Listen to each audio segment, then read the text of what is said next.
Service, kasapi ng KBP o kapisanan ng mga broadcaster ng Pilipinas. Ang Philippine Standard Time ay 1 minuto matapos ang 1:00 ng hapon.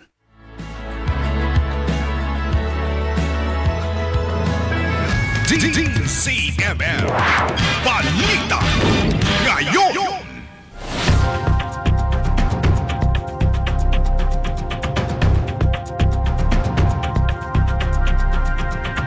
Kapamilya, itinanggi ng Bureau of Corrections ang mga ulat na binigyan ng special treatment ang dating mayor ng Bamban, Tarlac na si Alice Guo sa Correctional Institution for Women sa Mandaluyong. Sinabi ni Bucor Director General Gregorio Catapang na sumailalim si Guo sa 5 araw na quarantine matapos mailipat mula BJMP nitong 6 ng Disyembre. Iginiit ni Katapang na walang cellphone si Guo at pareho ang mga regulasyong ipinatutupad sa lahat ng inmates. Tanging mga abogado lamang ang pinapayagang bumisita batay sa record ng CIW. Ang paglilinaw ay matapos may maglabas ang mga ulat na may bisitang 2 lalaking inilarawang Chinese-looking sa loob ng pasilidad na tinawag ng Bucor na walang basehan at malisyoso. Sa ibang balita na ibalik na ang supply ng kuryente sa Catanduanes ayon sa Electric Cooperative sa lalawigan. Balita mula sa Pasay City, hatid ni Radyo Patrol Gabriel Gonzalez. Gab. Trisha, 100% energized na ang 315 barangay sa lalawigan ng Catanduanes. Ilang linggo matapos manalasa ang Super Typhoon Uwan. Ayon yan sa First Catanduanes Electric Cooperative. Mas maaga ito ng 11 araw sa December 22 na target ng Department of Energy para maibalik ang supply ng kuryente sa buong lalawigan. Sa ulat ng Fiselco, may kuryente na ang lahat ng barangay na may 61,330 household connections o katumbas yan ng mahigit 300,000 katao batay sa average na 5 tao kada household. Hindi pa kasama sa bilang ang mga koneksyon na lubhang napinsala kaya't hindi pa maaaring masuplayan ng kuryente. Una nang sinabi ng DOE na natagalan ang pagbalik ng supply sa Catanduanes dahil sa dami ng mga nasirang pasilidad dulot ng super bagyong Uwan. Yan ang balitang kumpirmado sigurado. Ito ang Radyo Patrol. Gabriel Gonzalez, DZMM. Maraming salamat, Gabriel Gonzalez. At yan ang mga balita, basta't may nangyari. Nakareport agad sa DZMM. Manatiling nakatutok sa DZMM Facebook at YouTube channel. Ako po si Trisha Lindo.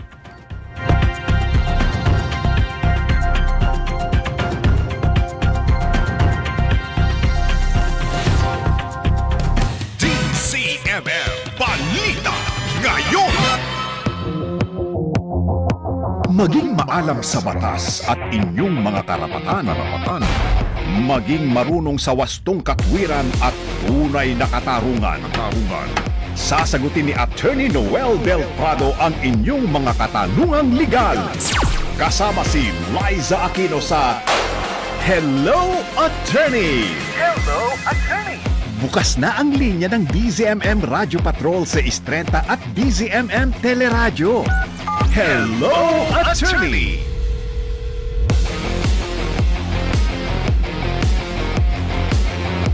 Magandang Huwebes ng hapon po mga kapamilya. Attorney Noel Del Prado po nagbabalik. Pasensya na po kahapon. May mahalaga po tayong tungkulin na ginampanan.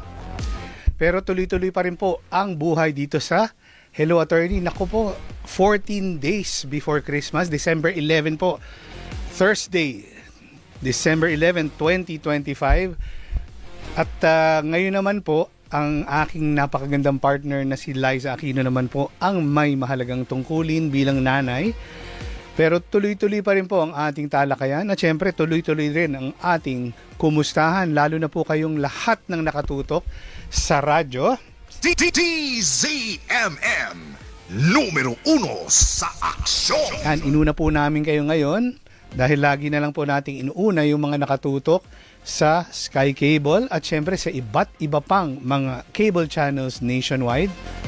Binabati rin natin ang hello ang mga kapamilya natin sa buong mundong nakatutok sa The Filipino Channel, I1 TFC at syempre sa YouTube Live at Facebook Live ng DZMM Teleradyo. At syempre, samahan niyo po ako ngayon. Dahil nag-iisa po tayo ngayon, samahan niyo po si Attorney Noel Del Prado sa pamamagitan ng pagpapadala ng inyong mga mensahe, pagbati, mga katanungan sa 0919-278-3000. At pwede rin po kayong tumawag. Agahan niyo po yung pagtawag dito po sa 8924-4101, locals 5671, 5672 at 5673. Kaya po, Tawag na! Text na! Comment na sa Hello Attorney! Kaya po, sa oras na 1:06 p.m., narito po ang ating pag-uusapan ngayong hapon. Usapang liga. Usapang batas. Komplikado yan. Pero ano nga ba ang sabi ng batas? Ang pag-uusapan po natin ngayon ay may kinalaman po sa ilang mga nagte-trending dyan sa social media at dyan po natin kinukuha kadalasan. Pero bukas po ang ating Televiber at ngayon nakatutok na rin po ako sa YouTube Live. Kung meron po kayong gustong paksa na pag-usapan natin na malapit sa inyong karanasan, pwede nyo po yang ibigay sa amin o kaya yung mga nababasa nyo sa dyaryo na napapakinggan nyo sa radyo, napapanood nyo dito po sa DZMM, sa iba't ibang programa, maaari nyo pong ipagbigay alam sa amin para yan po ang matalakay natin. Ngayon po, isa sa mga pinaabot sa atin na gusto nilang pag-usapan, ito pong ticket scalping. Ano po ba itong ticket scalping? Para po sa mga mahihilig manood, halimbawa ng mga basketball, volleyball, concerts, at iba pang mga tanghalan na kinakailangan ng ticket, yan po yung mga taong bumibili karaniwan in bulk or wholesale ng ticket at ibinebenta po, nire-resale yung mga ticket na yan sa mas mataas na halaga. At kung minsan yan ay sobrang taas kumpara dun sa original na presyo, yan po ang pinaka-definition ng ticket scalping. Pero tandaan po natin, napag-usapan na rin po natin ito dito sa Hello Attorney, meron po tayong prinsipyo sa batas na kapag ang isang gawain, kagaya ng ticket scalping, ay hindi nakasulat sa isang batas, binibigyan ng definition, kagaya ng definition na binigay natin kanina, ang pagbili, ang muling pagbebenta ng mga ticket sa sobrang taas na presyo. Yan po yung scalping. Okay?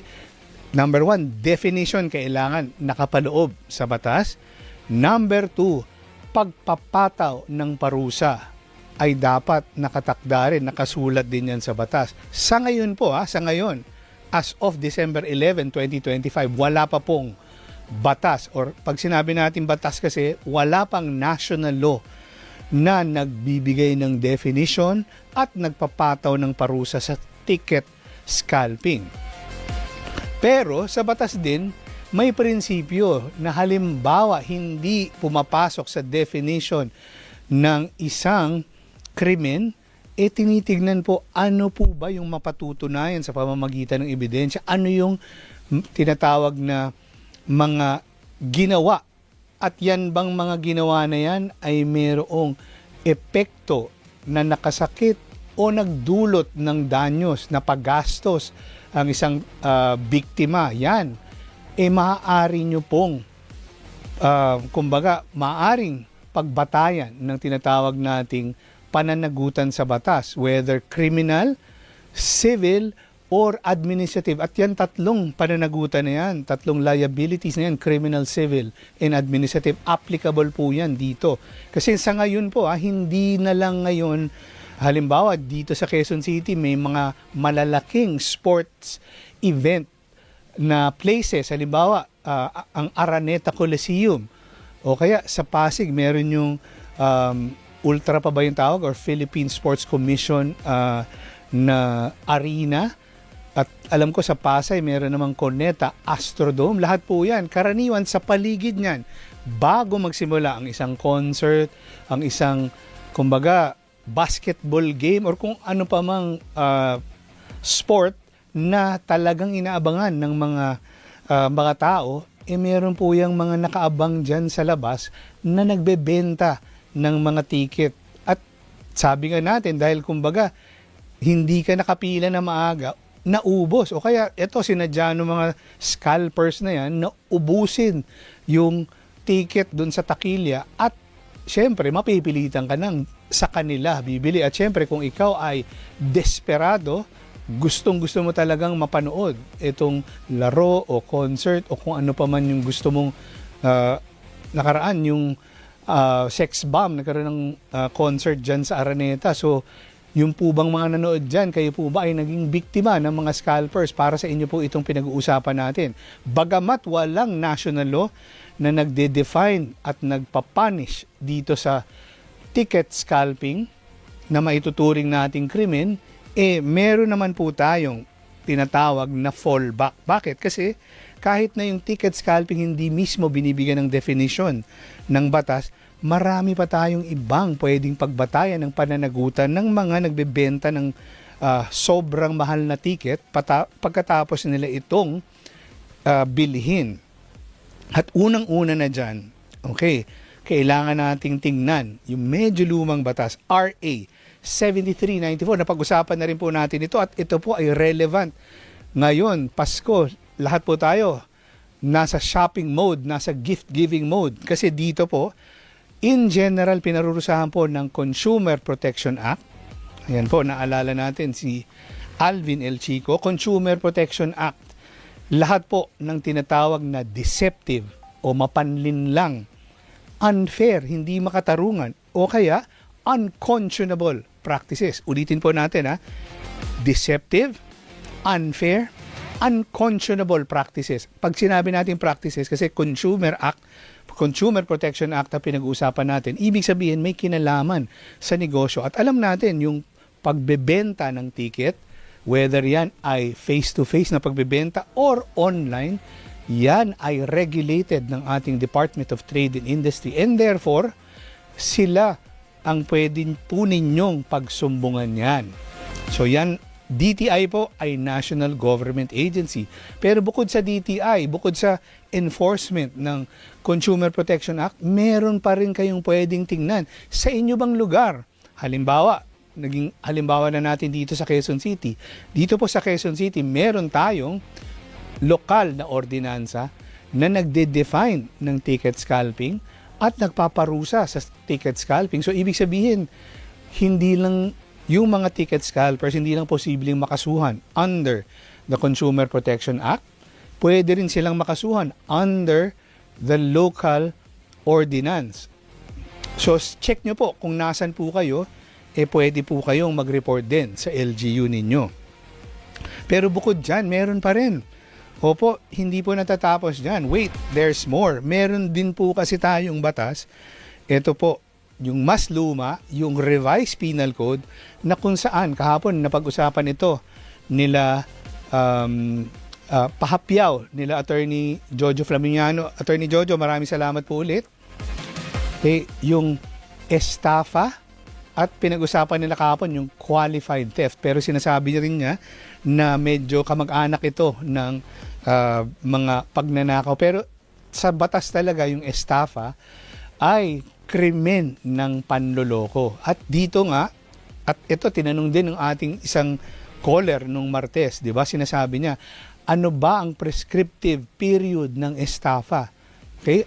Sabi po natin noon at ni-research po natin, ni-review po ulit natin. Tama po yung sagot natin nung una na depende po ang prescriptive period, depende rin po sa halaga ng kung magkano ang naloko sa inyo. Kasi po yung estafa essentially ay krimen ng panloloko. Kung hindi nga natin, kung titignan natin yung title niyan, sa Revised Penal Code, ang tawag diyan swindling and other deceits or swindling at iba pang uri ng panloloko sa batas.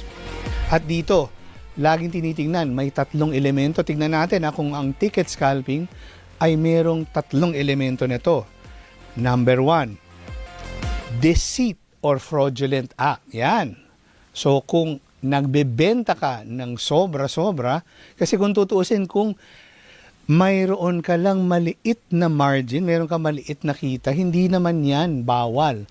Okay? Pero dahil sobra-sobra ang iyong gustong kitain, hindi lang doble, hindi lang triple, times 10, times 12, yan, may elemento po yan ng panloloko.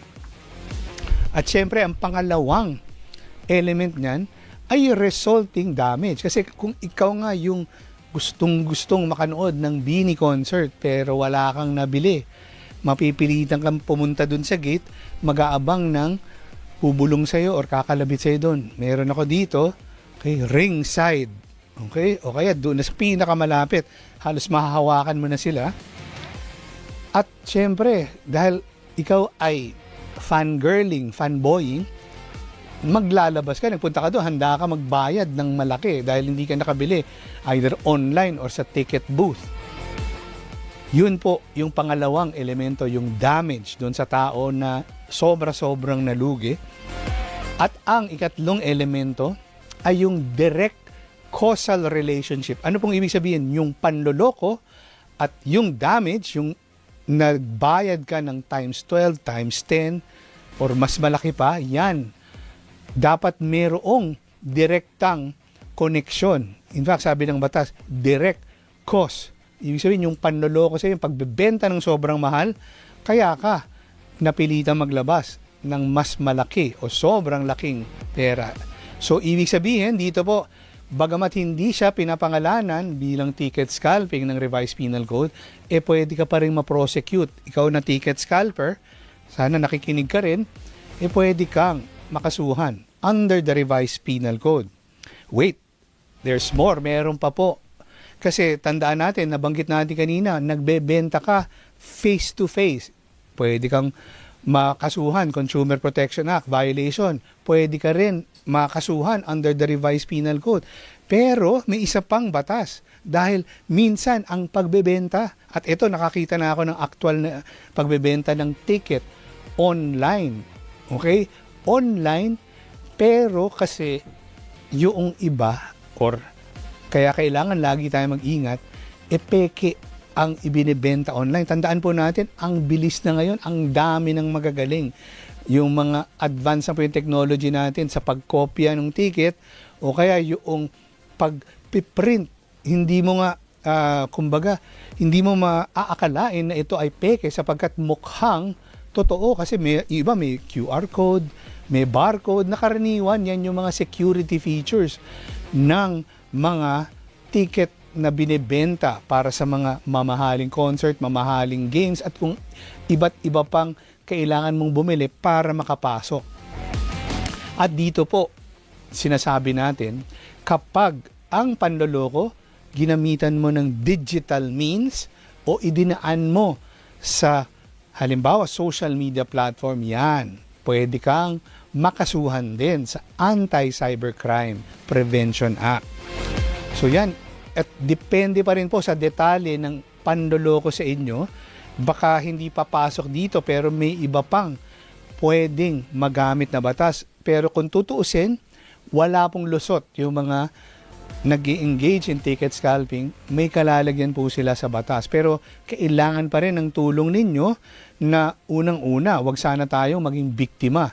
So, sa action ngayon, lagi silang mayroong talakayan tungkol sa mga modus, yung mga bagong modus ng panloloko o pandilin lang. So, dapat nakatutok din po tayo dyan. At isa na yan, lalo na ngayong Pasko or magbabagong taon, maraming mga nakalinyang concert. Hindi lang yung mga local artists or local bands, local boy and girl bands, kahit po yung mga foreign acts, yung mga foreign artists, foreign karaniwan, yung mga Korean, napakalaki po ng following nila sa buong mundo. Yung BTS, 17, lahat po yan. At talagang yung mga Pilipino, alam natin na talagang isa yan sa mga dinadayo ng mga foreign artists sapagkat tayo po mga Pilipino ay mga fanatic. Marami po sa atin ang willing gumastos. Yung iba nga sa atin lumilipad pa sa ibang bansa para manood ng kanilang mga concert. Pero bukod po dyan, dahil inabutan na po tayo ng 120, kung meron po kayong katanungan, ipadala nyo po ulit sa 0919-278-3000. At kung gusto nyo po akong samahan, bago po maubos yung boses ko, ay pwede po ninyong tawagan itong 8924-4101, locals 5671, 5672 at 5673. Tawag po ulit. Oh, tawag na! Text na! Comment na sa Hello Attorney! At sa amin, Attorney! at sa amin pong pagbabalik, magkakaroon po tayo ng pagkakataong basahin ng inyong mga katanungan. Padala nyo na lang po ng padala. Pero wag po kayong bibitiw, magbabalik po si Attorney Noel Del Prado solo today, dito po sa Hello Attorney. Hello Attorney sa DZMM.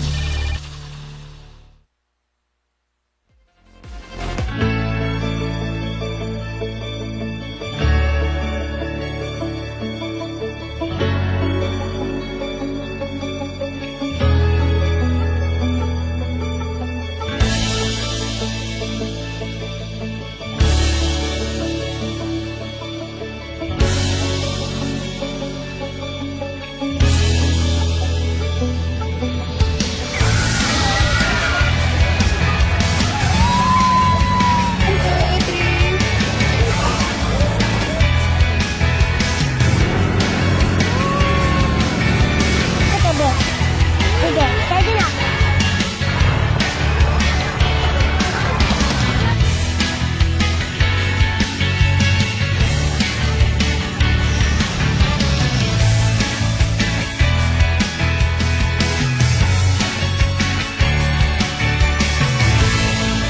Sa ating simpleng pamamaraan sana ay mapasaya natin yung kanilang Pasko through this DZMM Merry Kidsmas event. Naging tradisyon na ng DZMM ang taon-taon na paghahatid ng saya para sa ating mga kapamilyang mga bata. At sana itong simple celebration na ginagawa natin ay makapagbigay ng kasiyahan sa mga taong naapektuhan nito.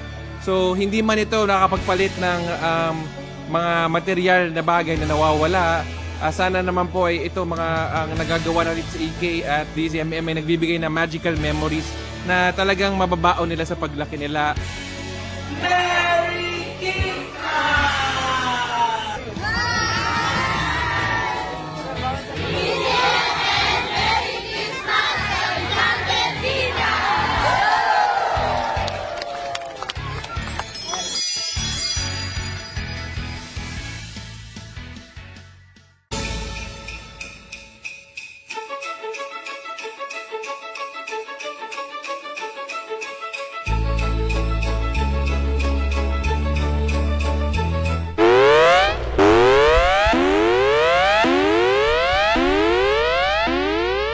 Ang una, mga historical trivia na papakinggan na ng mga pasahero ng LRT1 sa bawat biyahe simula ngayong araw. Aba, maganda to. Narito ang balitang kumpirmado, sigurado, mula sa Pasay, hatid ni Radyo Patrol, Gabriel Gonzales. Gabgon, magandang hapon. Magandang hapon, Attorney at Liza. Inilunsad ng Light Rail Manila Corporation, katuwang ang DTD Philippines at Renacimiento Manila, ang LRT1 Kasakaysayan, isang inisatibo na layong mailapit ang kasaysayan sa mga sumasakay sa LRT1. Ayon kay LRMC External Relations Head, Attorney Elaine B. Chu, bahagi ito ng layuning gawing accessible ang edukasyon patungkol sa kasaysayan at maipakilala ang mga taong nagbuwis ng buhay para sa bayan. Mula ngayong araw, maririnig na ang maiikling trivia patungkol sa ilang lugar, tao at istasyon ng LRT1 sa bawat biyahe. Gaya na lamang nito. Alam nyo ba, dito dati makikita ang Camp Dewey, isang kampo militar ng Estados Unidos na itinatag noong 1898. Isang kasakaysayan mula sa LRMC. Ingat po sa biyahe! Iparirinig ang mga trivia pagkatapos i-anunsyo ang susunod na istasyon ng tren. At yan ang balitang kumpirmado, sigurado. Ito ang Radyo Patrol. Gabriel Gonzales, DZMM. Maraming salamat, Gabriel Gonzales. BIR nagpatupad ng reforma kasunod ng issue sa Letter of Authority na ginagamit umanong panggigipit sa mga negosyante. Narito ang balitang kumpirmado, sigurado. Hatid naman ni Radyo Patrol Robert Mano. Robert, magandang hapon. Magandang hapon, attorney. Kasunod ng issue ng alegasyon ng korupsyon sa Bureau of Internal Revenue, nagpatupad na ng reforma ang bagong commissioner ng BIR na si Charlito Martin Mendoza. Sa pagdinig ng Blue Ribbon Committee ng Senado, sinabi ng opisyal na bukod sa pagsuspinde sa LOA admission orders, ay bumuo na siya ng technical working group na binubuo naman ng mga senior officials ng BIR na siyang susuri at sa kasalukuyang proseso at magre-rekomenda para mas maging transparent at mabilis ang proseso. They directed all concerned units of the Bureau of Internal Revenue to submit an inventory of all pending letters of authority. So we will know where exactly these letters of authority are now and what their respective status are. Aalisin na rin sa regional director ang kapangyarihan na mag-issue ng LOA. Ngayon, magre-rekomenda na lamang sila at kailangan na ng approval ng commissioner matapos masuri naman ang mga dokumento. Magpapatupad na rin ng malawakang balasahan sa BIR. Yan ang balitang kumpirmado, sigurado. Ito ang Radyo Patrol, Robert Mano, DZMM. Maraming salamat, Robert Mano. Pangulong Marcos Jr. may mensahe para sa magiging susunod na Pangulo ng Bansa. Narito ang balitang kumpirmado, sigurado mula Malacanang, hatid ni Radyo Patrol, Christian Yusores. Christian, magandang hapon. Attorney, magandang hapon. Umaasa si Pangulong Ferdinand Marcos Jr. na may pagpapatuloy ng susunod na presidente ng bansa ang mga proyektong sinimula ng kanyang administrasyon. Sa bagong episode ng kanyang podcast, sinabi ni Marcos na mahalagang makapili ang publiko ng mga susunod na lider na may maayos na pamamalakad para hindi maputol ang mga reforma kahit matapos ang kanyang termino. Araw-araw anya siyang kumukonsulta sa mga tagapayo para makahanap ng mas epektibong paraan ng pagresolba sa mga problema ng Pilipinas dahil iba na anya ang hamon ng panahon ngayon. Giit ni Pangulong Marcos, kung maayos ang pinipiling presidente, mas lumalakas ang tsansang tumagal at gumanda ang mga pagbabagong nasimulan. Malaking bahagi rin anya ng kanyang pamumuno ang mga aral mula sa kanyang ama, partikular ang paninindigan at pagtsatsaga sa mga layuning makabubuti para sa bansa kahit may kasamang sakripisyo. At yan ang balitang kumpirmado, sigurado. Ito ang Radyo Patrol, Christian Yusores, DZMM. Maraming salamat, Christian Yusores. At ito naman, inihain sa Kamara ang mas mahigpit na anti-political dynasty bill. Narito ang balitang kumpirmado, sigurado mula sa Kamara, hatid ni Radyo Patrol, Pamela Vasquez. Pamela, magandang hapon. Magandang hapon, attorney. Sa ilalim ng House Bill 6771 ni House Speaker Faustino D. III at House Majority Leader Ferdinand Alexander Marcos, ipagbabawal ang sabay-sabay o sunod-sunod na paghawak ng anumang posisyon ang magkakamag-anak hanggang sa 4th degree of consanguinity. Halimbawa na rito ang magulang, anak, kapatid, tiyo, tiya, pamangkin o pinsan. Ipagbabawal din sa ilalim ng panukala ang pagtakbo o paghawak ng posisyon ang mga common law spouse. Ang sino namang incumbent o tatakbong politiko sa national elective ay hindi pwedeng humawak ng anumang elective national position ang sinuman sa kanyang kamag-anak. Para naman sa mga kongresista, provincial, municipal at barangay official, ang sinuman sa kanilang kamag-anak ay hindi maaaring tumakbo o humawak ng pwesto sa kaparehong distrito, provincial, municipal, city o barangay office. Ayon kina D. at Marcos, panahon nang maisulong ang mga reforma sa pamamagitan ng paghinto sa political dynasties na matagal nang nakaugat sa maraming lugar sa bansa. Mahalaga rin nila ang panukalang maibalik ang tiwala ng taong bayan. Yan ang balitang kumpirmado, sigurado. Ito ang Radyo Patrol. Pamela Vasquez, DZMM. Maraming salamat, Pamela Vasquez at lahat ng ating mga Radyo Patrol. Basta't may nangyari, nakareport agad sa DZMM Radyo Patrol sa Instreta. Kakampi mo si Liza Aquino. Sagot yan ni Attorney Noel Del Prado. Susubukan nga po nating sagutin ang mga katanungan ni Nanay Gloria ng Batangas meron po siyang katanungan tungkol sa lupa. Nanay Gloria, magandang hapon po. Welcome to Hello Attorney. Magandang hapon po, attorney. Ayan, ang linaw po ng linya natin. Go ahead po. Ayun po, yun ang question ko po sa inyo, yung nakatext. Sorry po, hindi po nasabi sa akin kung tungkol saan. Pakikwento nyo na lang po, yung ang sinabi lang po, yung lupa ay nasa Zambales. Tama po ba? Opo. Okay, go Opo. ahead po sa inyong, ano po ba yung sitwasyon ng lupa? Kasi matagal na po yung tinrabaho ng tatay ko, isang militar dati. Okay. Ngayon, 1950s pa po yun. Mhm. Ngayon, dinandun po yung lupa. Kami naman po ay nasa Batangas. Alam niyo naman po ang militar. Kami po ang first family. Aming inasikaso, nalaman namin na nakatibangwang doon. So, inasikaso namin, nakakilala kami ng attorney Nieto, na siya daw ay attorney pa ni ex-president Marcos Sr. Opo, pero wag na po natin banggitin yung mga pangalan, baka magkaroon. Opo. Go ahead po. Nabigyan kami ng assignment Mhm. sa lupa. Ngayon, nagpunta kami doon. Ang laki nga po nung nagastos namin doon eh. Nagpunta kami sa assessor. Okay. Ngayon, sabi, nasa forestry daw. Ngayon, sabi ko, bakit nasa forestry? Ba't ang mga katabi ay may mga tax deck number nasa kanilang pangalan? Mhm. Pero yung amin, wala. Nakatiwangwang po doon. Mhm.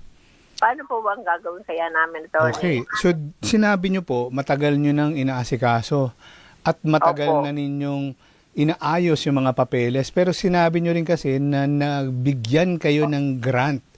So, nais ko lang pong malaman kung ano pong ahensya ng pamahalaan yang nagbibigay ng grant sa inyo o nakapagbigay ng grant sa inyo. Kasi nga po yung attorney naglakad noon, nagpunta ra doon sila sa LRA. Okay, Sabi nila- Land Registration Authority po kasi ngayon nasa Opo. under ng, kung di ako nagkakamali, Department of Justice. Pero yung binabanggit nyo po kanina, yung Bureau of Forestry, tama po ba? Opo. O ay under po yan ng DENR. Or ito po ba ay lupang pang-agraryo? Kasi hindi nyo nabanggit kung merong ito ay under the Comprehensive Agrarian Reform Program. Mukhang hindi naman po kasi wala namang ibang nagmamay-ari at hindi naman kayo naging kasama or tinatawag Hindi ng po. agricultural tenant. So mukhang either ano po ito, free patent po ba to? Ano pong mode ng inyong in-apply? Malinaw po ba sa inyo yun o hindi din malinaw sa inyo? Hindi po malinaw, attorney. Naku, yun ang problema, nanay. Kasi pwede tayo mag-usap, pero siguro, nanay, ganito. Kasi I'm sure, dahil pinaasikaso niyo po yan sa abogado, meron naman po siguro kayong hawak na dokumento. Meron na po kami mga hawak na papeles. At nabanggit nyo rin, nakarating na rin kayo sa city assessor. Opo. So, meron na kayong tax declaration. Tama po ba, nanay? Oo nga po, binigyan kami ng municipal assessor. Okay. Pero hindi nilagyan ng number, pero ang dami doon mga notes. Like, ano po yung nakasulat? Hindi ko matandaan. Okay. Nakatagal na po. Kasi dyan po natin makikita. Kasi minsan yung mga notes na yan yung nagsasabi sa atin mula sa municipal assessor, ano pa yung kulang ninyong dokumento. O kaya, meron dyan minsan, for compliance, di ba? At yun, yung compliance na yun, nanay, minsan pwedeng dagdag na dokumento o kaya minsan ay dagdag na aksyon from your part. Halimbawa, kumuha kayo ng ganito, dalhin nyo dito sa amin. O kaya, halimbawa, natatandaan nyo po ba, halimbawa, kung nakapagpa-survey na kayo ng lupa, kasi yun po ang pinaka-basic. Meron na po kaming yung binigyan kami ng Lot plan? plan. Opo, yun po ba yung nasa blue na papel na malaki? Opo. Okay, so kasi yan po, ang magiging batayan, yung sa gilid po, yung may mga numbers, may mga northeast, southwest, yung technical description naka-indicate din po dyan. At yun po bang plano na yan ay natatakan ng approved ng Bureau of Lands ng DNR? Nanay, may nakabukas kayong Wala radyo po. or TV? Kasi baka maputol po tayo. May naririnig po akong echo. Pakihinaan lang po or ano, pakipatay po. Kayong amin. Opo, pakipatay lang po para hindi po tayo maputol. Pero ganito kasi nanay, hindi ko alam kung ano yung nangyari. At hindi ko rin nakikita yung papeles. Kaya ang hirap ko pong magbigay ng ano sa inyo. Pero ganito po, yung sinasabi niyong abogado na wala na ba? Namatay nga po sa attorney. Namatay. Naku, kinabahan naman ako doon. Okay. So, pero sabi nyo, meron kayong hawak na dokumento, hindi po ba? Marami po. Ayun. Marami. So, kung namatay na po yung abogado ninyo, malaya na po kayong pumili ng bagong abogado. Kasi, kumbaga, kung sino po yung makakapag-review ng documents nyo, siya po yung makakapagsabi kung nasa ang stage na kayo at kung anong pa yung kailangan ninyo gawin sa pagpapatitulo. Pero mukhang yun sa inyo yung mas madali. Bakit ko po sinabi na mas madali? Kasi ang posibleng batay po sa limitadong impormasyon, mukhang administrative po yung proseso ninyo ng pagpapatitulo. Kasi ang kausap nyo ay Bureau of Forestry, nandyan yan sa DENR, sa regional office. Kasi yung iba pong mode ay yung tinatawag po nating judicial titling. Yan po yung kailangan nyo ng abogado na magpa-file for original registration sa korte po. Mas mahirap po yun, mas matagal po yun. Kaya nga po. Ang tanong ko, attorney, pwede po ba namin palagyan ng tax deck number? Ayan. Even though under the, forestry. Opo, pagpapahingi po ako ng paumanhin, ayoko po manghula kasi kagaya po na sinabi ninyo, may binigay na sa inyo si City Assessor. So, Opo. tignan po natin yun, ano yung nakalagay doon sa notes. Kasi yun po, malamang sila yung nagsasabi ano yung kulang pa po ninyo.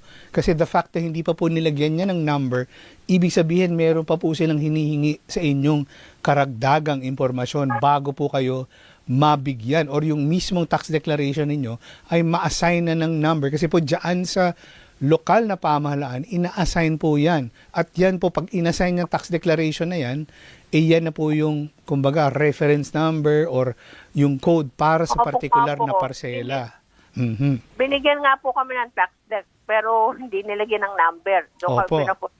At sabi nyo po, may notes. So, sa tingin ko, tignan po natin yung notes. At kung mabasa po ninyo, pwede naman ninyong itawag kaagad. Pero, kumbaga, yan po ay sa city assessor, municipal assessor lang. So, hindi ko pa po alam kung yan, kasi mukhang nire-require kayo nung isa sa mga requirements ninyo dito sa DNR ba ay yung tax declaration from the municipal assessor. Tama po ba? Kaya inunan nyo yun? Sabi po sa amin sa provincial assessor, okay, andyan nga po ng forestry kaya ayoko bigyan ng tax deck. Pwede po ba yun? Hindi ko po naintindihan yung sinasabi, nanay. Kasi kung tutuusin,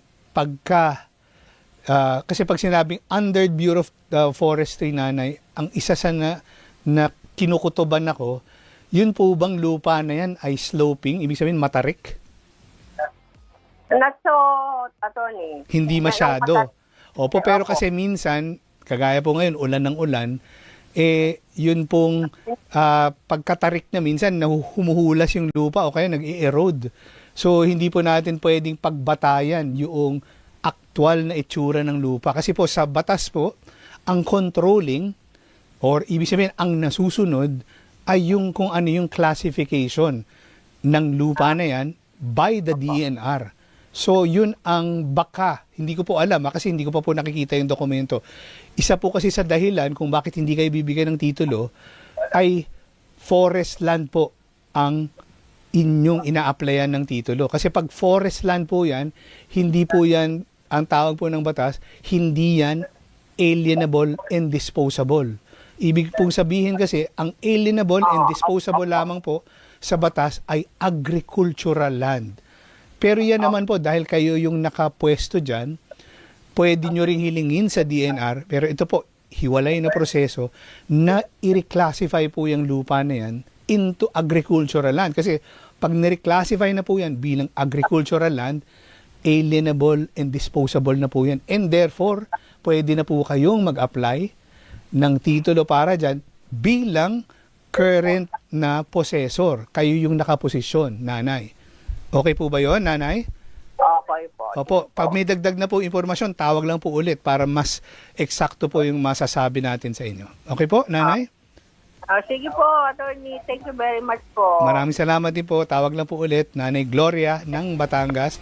Ngayon naman po, mula sa isang nanay, babalik naman tayo sa isa pang nanay, si Nanay Regina ng QC. Nagbabalik po, Nanay Regina, magandang hapon. Welcome back to Hello Attorney. Mayroon po kayong update sa inyong kaso? Yes po, attorney. Good afternoon po. Go ahead po. Attorney, hingi lang po ako ng update yung regarding po sa NAPOLCOM. Ay, oo nga pala.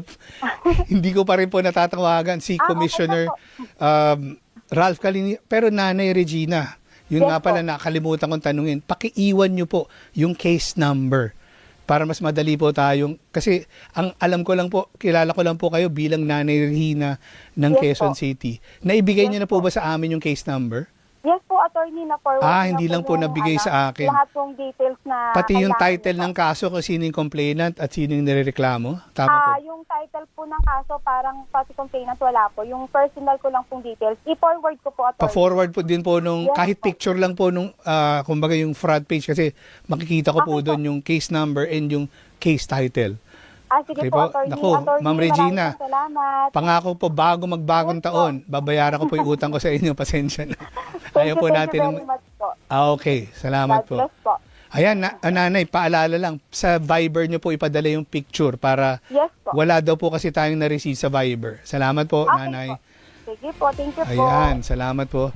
So may palusot si Attorney Noel Del Prado. Nanay Regina, sorry po talaga. Okay.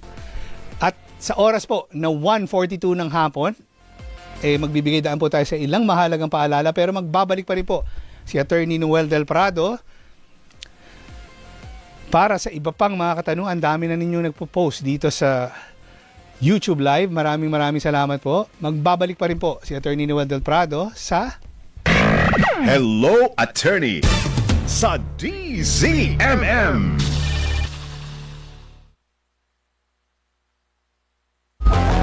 May nagbago, may arte, may budget.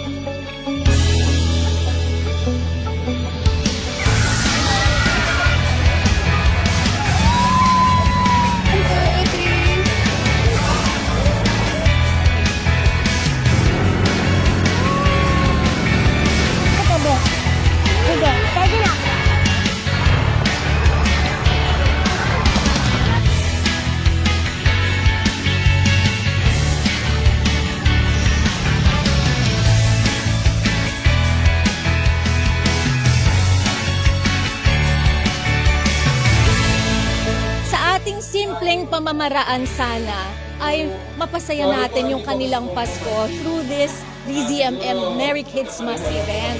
Naging tradisyon na ng DZMM ang taon-taon na paghahatid ng saya para sa ating mga kapamilyang mga bata. At sana itong simple celebration na ginagawa natin ay makapagbigay ng kasiyahan sa mga taong naapektuhan nito. So hindi man ito nakapagpalit ng mga material na bagay na nawawala, sana naman po ay ito mga nagagawa na rin sa EK at DZMM ay nagbibigay ng magical memories na talagang mababaon nila sa paglaki nila. Merry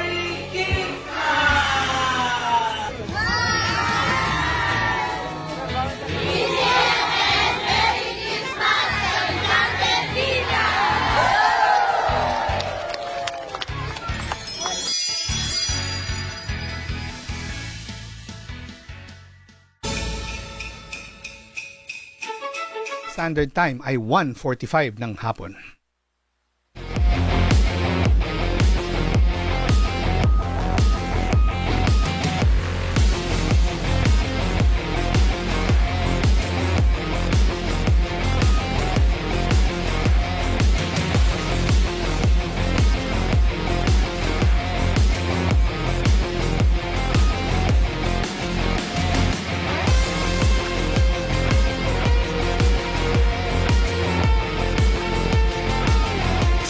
Basta Batas? Hello, attorney yan! Sa pagbabalik po ng Hello Attorney, habang hinihintay po natin yung ating susunod na caller, nasa linya na po, inaayos lang. Nais nating batiin silang mga nandito sa Facebook, YouTube Live. Okay, lalo na si Louie Basco. May nauna pa pero hindi ko ma-scroll up. Sabi niya, happy Thursday po sa Pogi Ninong, Attorney Noel, and Blooming Ninang Liza. Nambobola na naman to si Louie Basco. Wala naman si partner Liza, blooming daw. Okay, namamas ko po, Char. Namamas ko pala kayo kay Tita Charo. Okay, makakarating po. Louie Basco. Marvin Riabad, Tita Maria Dulce Orati, salamat po sa pagsama sa amin. Islao from South Korea. Ayan, si Michelle ay nasa linya na natin. Michelle, magandang hapon. Welcome to Hello Attorney. Miss Michelle? Ay, naputol ang linya. So patuloy lang natin ang pagbati natin dito. Binabati ko rin sila. Ito po, kanina pa, ang aga nilang bumabati sa atin. Maligayang bati sa inyo, Attorney Noel, Miss Liza, kompleto kaming nakikinig, ang Corosa pamilya. Si Mike, ang late ng brunch ninyo, merienda na. Mike, Janet, Miko, Haraya, Miguel, at Ate Matilde, hello. Ayan na, si Michelle, wala pa rin. Hintayin natin. Si Tita Maria Dulce Orate, salamat po. Si Vladimir De Leon, Agnes Reca, Nilo Dakurawat from Aman, Jordan. Okay, si Ruby Watiwat from Marinduque. Nandiyan na ba? Wala pa. Okay. Okay, hindi na daw ma-establish yung linya. Ito kasi yung Viber question ni Michelle. Ano po ang pwedeng gawin pag laging nare-reset ang hearing? Nako, mahirap na tanong po ito, lalo na kung walang detalye. Ito po yung tamang-tama na itawag nyo po sa amin. Kasi po unang-una, kailangan ko po malaman saan po ba pending yung kaso ninyo. Kasi marami pong iba't ibang mga korte at maraming iba't iba rin tinatawag nating quasi-judicial bodies. Halimbawa, may hearing tayo sa DOJ or sa National Prosecution Service, yung preliminary investigation. Iba po ang legal na remedyo dyan kung nare-reset ang hearing. Pangalawa, kung yan ay nasa korte, syempre, iba rin. Pwede kayong, kumbaga, mag-motion kung ano man yung, kasi hindi din natin alam ano yung ginagamit na dahilan. Tandaan po natin na whether ito ay nasa korte or nasa administrative or executive branch of government, ang pinagbabawal po ng batas ay yung tinatawag nating unreasonable delay o yung hindi makatwiran, hindi makatarungang pagpapatagal sa kaso o yung tinatawag natin mga dilatory. Dilatory, ang root word po niyan ay delay. Dilatory tactics. Yan po. Ngayon po, marami na pong binago ang Korte Suprema sa Rules of Court. At yung mga abogado po, kami pong mga abogado ay pinagbibilinan ng mahigpit na bawal po sa amin ang gamitin ang mga legal na proseso para i-delay ang kahit na nung uri ng kaso. At yan, pinag-usapan natin, nasa korte man yan, quasi-judicial body, kagaya ng labor, agrarian reform, DSUD, ang dami po niyan. So, kailangan po natin sana malaman, Miss Michelle, kung nakikinig ka, hinahirapan lang kaming tawagan ka, pero baka pwede mo kaming bigyan ng detalye. Saan nakapending yung kaso mo? Sa YouTube, okay? Sino yung nagtatanong sa atin sa YouTube? Okay, habang wala yung katanungan, si Agnes Reca, ay nandyan na rin. Dranre Bamba, Tita Maria Dulce Orati ulit. Lovely Joy. Si Ray Santos, hello din po. Metong DC, nandyan na rin. Si Agnes Reca ulit. Tita Maria Dulce Orate. Tita Nona Damian, hello po. Ayan. Iba naman tong tanong. Kala ko si Michelle pa rin. Question from YouTube, nakapag-tax deck na po kami at nakapag-publish na po kami. Ano po kaya ang next step? Ito po, hindi ko po alam. Nasa na po ba yung inyong mga papeles? Ito po ba ay judicial titling? Ito po ba ay administrative titling?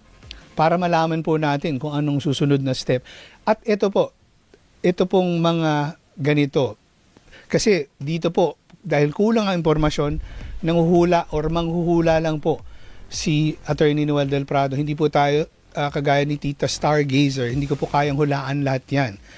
Pero ang pwede ko pong bigay na gabay kung mabibigyan niyo po kami ng dagdag na impormasyon sapagkat sa dami po ng posibleng kumbaga proseso, ang pinakatiyak na sagot na makukuha ninyo ay doon po mismo sa ahensya, sa korte kung saan pending ang inyong kaso. Doon po ninyo tanungin, nasa na po ba kami? At tandaan po natin yung pagtatanong na yan, hindi po yan na nasa uri ng pakiusap, hindi po.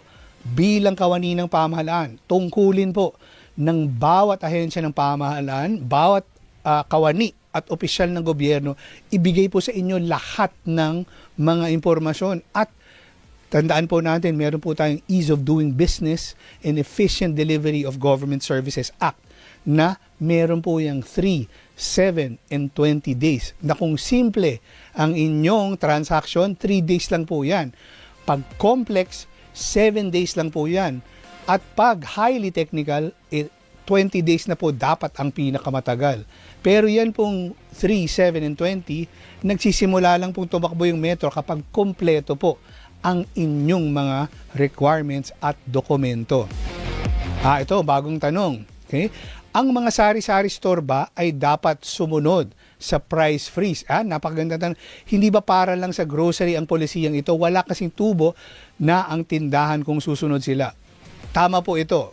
Okay? Narinig ko rin po ito at nabasa ko rin po ito sa batas na yung tinatawag nating last mile. Ito po yung maliliit na negosyante. Last mile na mga karaniwan po ito yung mga small, micro, small, and medium enterprises na kumbaga hindi po sila covered nitong price freeze. At hindi po kasi eksaktong sabihin yung price freeze, kundi yung atin pong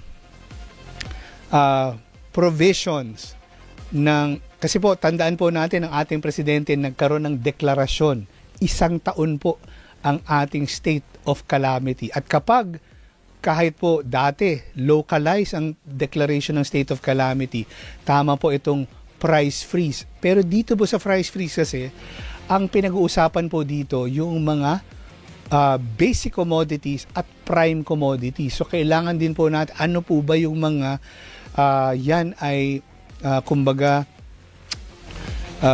pinag-uusapan nating produkto. Ito ba karaniwan yung mga basic commodities yung kinakain natin sa araw-araw.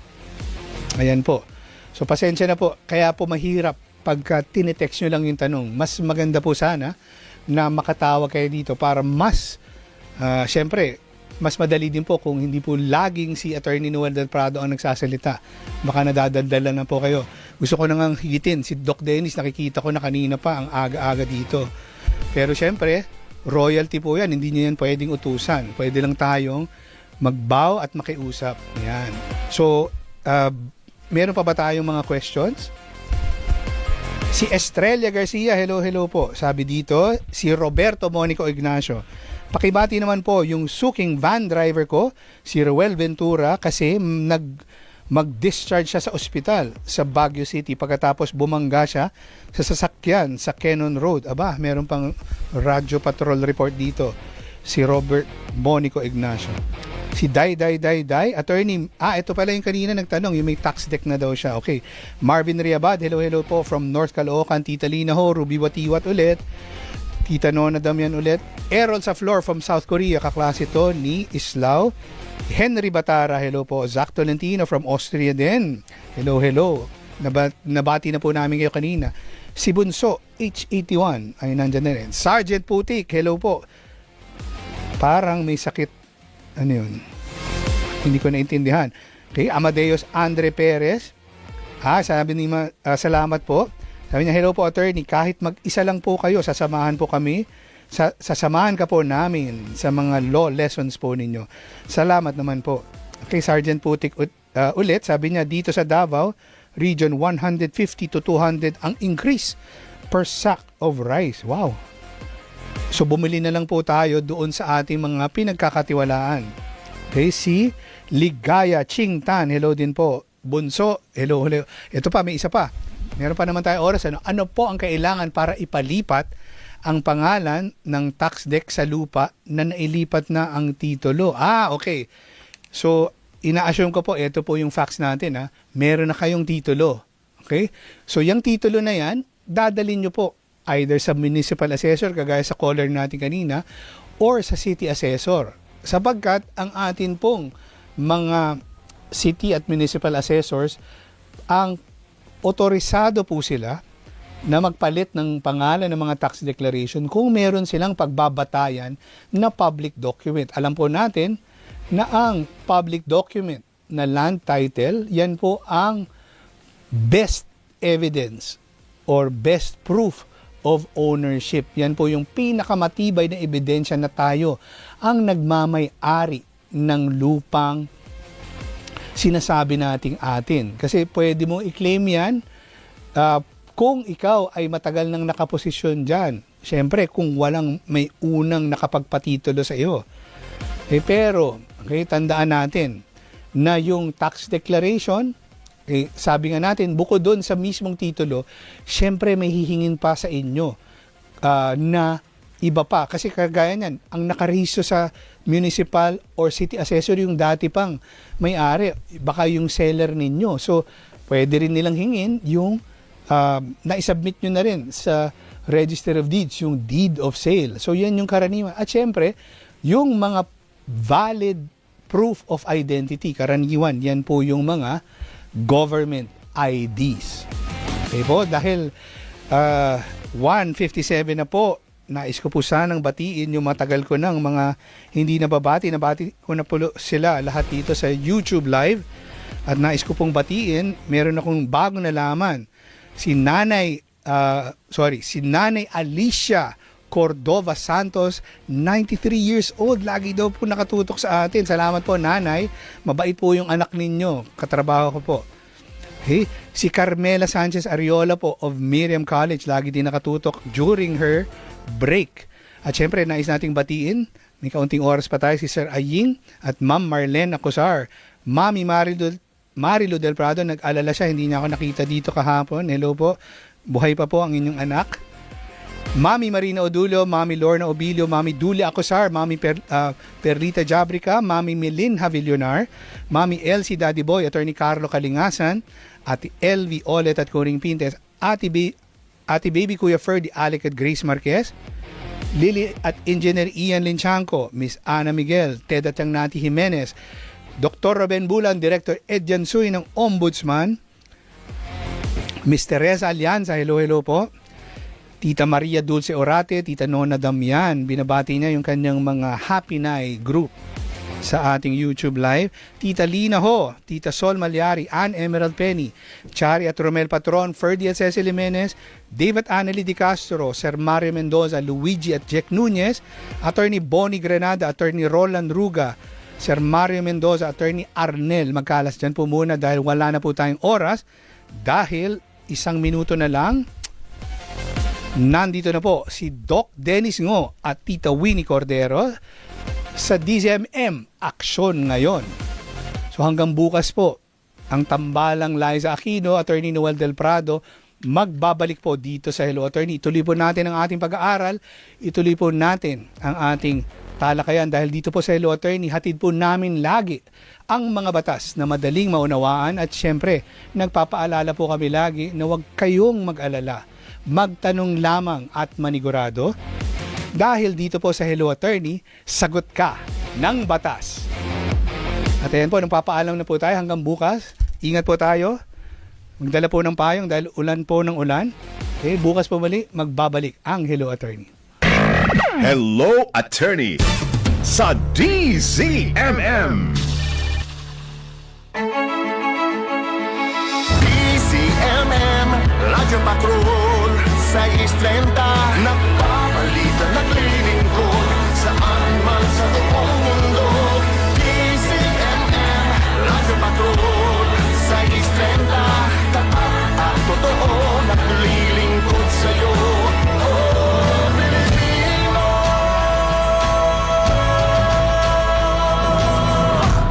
Kami po ang DZMM DZMM Radyo Patrol sa Istrenta at DZMM Teleradyo, una sa balita, una sa public service, kasapi ng KBP. Oras, 2:00.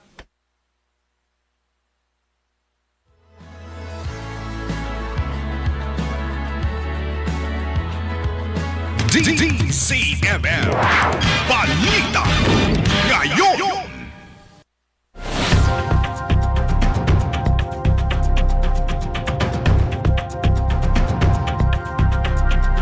Kapamilya, itinaas ng National Grid Corporation of the Philippines ang yellow alert o manipis na reserbang kuryente sa Visayas Grid ngayong araw. Naka-yellow alert ang Visayas Grid mula alas 5 ng hapon hanggang alas 6 ng gabi. Ayon sa NGCP, bunso nito na pagtaas ng demand sa kuryente sa Visayas na umabot sa 36 megawatts. Gayon din sa Mindanao na umakyat sa 49 megawatts na dahilan ng limitadong pag-export ng kuryente sa Visayas. Sa ngayon, 10 planta pa rin ang naka-force outage mula Abril hanggang Disyembre habang 16 ang tumatakbo sa derated capacity.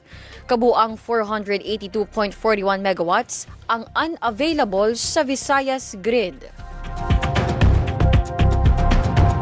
Sa ibang balita, gobyerno at pribadong sektor nagsanib puwersa sa pagbibigay ng oportunidad at skills training sa mga job seekers ngayong araw. Narito ang kumpirmado. Siguradong balita mula sa Malacanang, hatid ni Radyo Patrol, Christian Yusores. Christian. Teresa, nakipagtulungan ang pamahalaan sa pangunguna ng DOLE at DICT sa pribadong sektor para magbukas ng mga oportunidad sa libu-libong Pilipino naghahanap ng trabaho.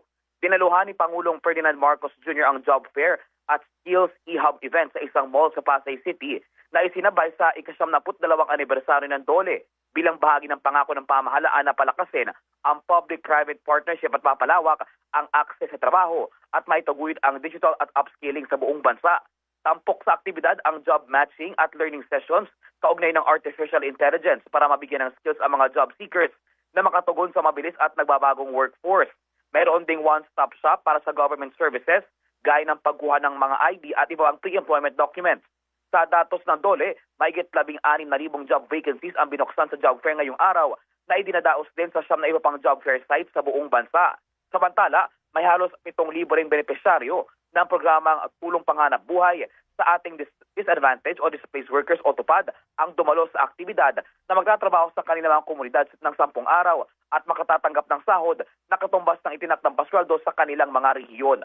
At yan ang balitang kumpirmado. Sigurado, ito ang Radyo Patrol. Christian Yusores, DZMM. Maraming salamat, Christian Yusores. At yan ang mga balita, basta't may nangyari. Nakareport agad sa DZMM. Manatiling nakatutok sa DZMM Facebook at YouTube channel. Ako po si Tricia Lindo. DZMM Balita Ngayon. Sa bawat tanong, sa bawat hinaing, meron kang maaasahan. May makikinig. Aksyon ngayon! Ito ang puso ng DZMM na handang maging tulay at gabay ng kapamilyang Pilipino. Tutugon, aaksyon. Hindi kahapon, hindi bukas, kundi ngayon! Aksyon ngayon! Kasama ang tatak ng pagseserbisyo, Winnie Cordero. At ang katuwang sa kalusugan at public service, Doc Dennis. Ito ang DZMM Action Ngayon! Action Ngayon!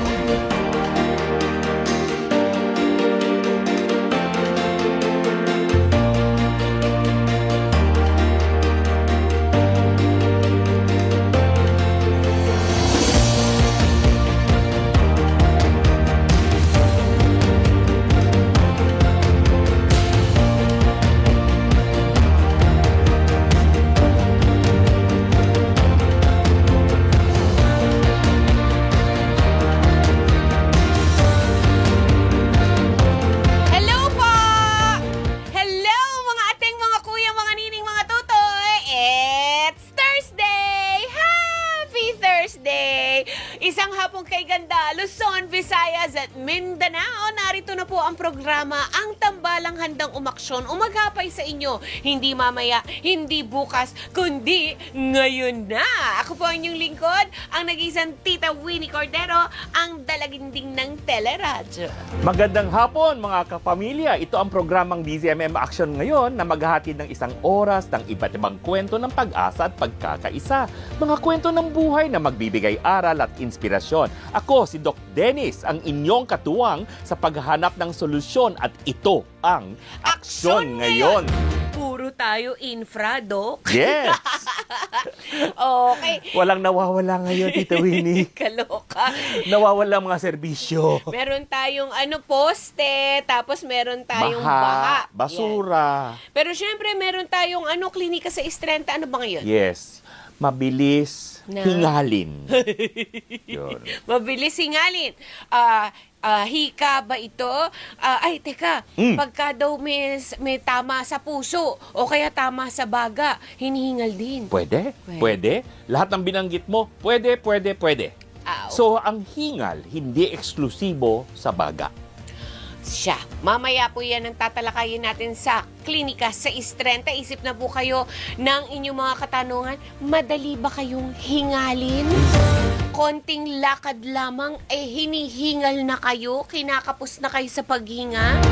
Ang gusto ko malaman, Dok, halimbawa nangyari sa akin yun, ano ba, meron ba akong pwedeng gawin sa sarili ko para ma-regularize ko yung paghinga na yan? Bago natin sagutin yan, dapat alam natin kung ano pang ibang sintomas o ano bang ibang kondisyon na kasabay ng hingal mo. Yun. Dahil nakafocus tayo dun Sa hingal, di baga? Yes. Baga lang. Pero, napansin mo ba, namamanas ka, namamaga ba? Meron bang namamantal sa'yo? Yung mga ganon? Hoy, naku, mamaya po yan abangan niyo po ang ating klinika sa Istrenta. Samantala, ito po muna ang ating... Litong-lito? Litong-lito? Gulong-gulo? Gulong-gulo? Pinagpapasapasahan? Pinapaasa? Pinapaasa? Oras na para sa Aksyon at Solusyon! Harinawa ay meron hong kasagutan at aksyon ng ating panawagan ngayong araw na ito dahil 6 na buwan na po 6 na buwan na pong problema sa kanilang lugar ang patuloy na pagbaha at pagdami ng mga nagkalat at nakalutang na basura. Makipagkwentuhan nga po tayo sa isang residente doon. Mula po sila sa Barangay Cuyab, San Pedro, Laguna. Ito si Richard Del Rosario. Hello, Richard. Richard, magandang hapon. Hi, Richard. Magandang hapon po. Hello, si Tita Winnie at si Doc Dennis kasama mo para sa aksyon ngayon. Okay, paano i-describe mo nga sa amin ang kalagayan ninyo dyan sa Barangay Cuyab, Richard? Simula po nung July po, nung unang bagyuhan pa lang po ay nagbaha na po sa amin. Okay. Dahil malapit po kami sa Laguna Lake. Tabing Laguna Lake lang po kami. Okay. Sa Lake Island. Then lumaki po yung tubig. Then yung baha po, hindi na ho nawala. 6 na buwan na po mula noong July po.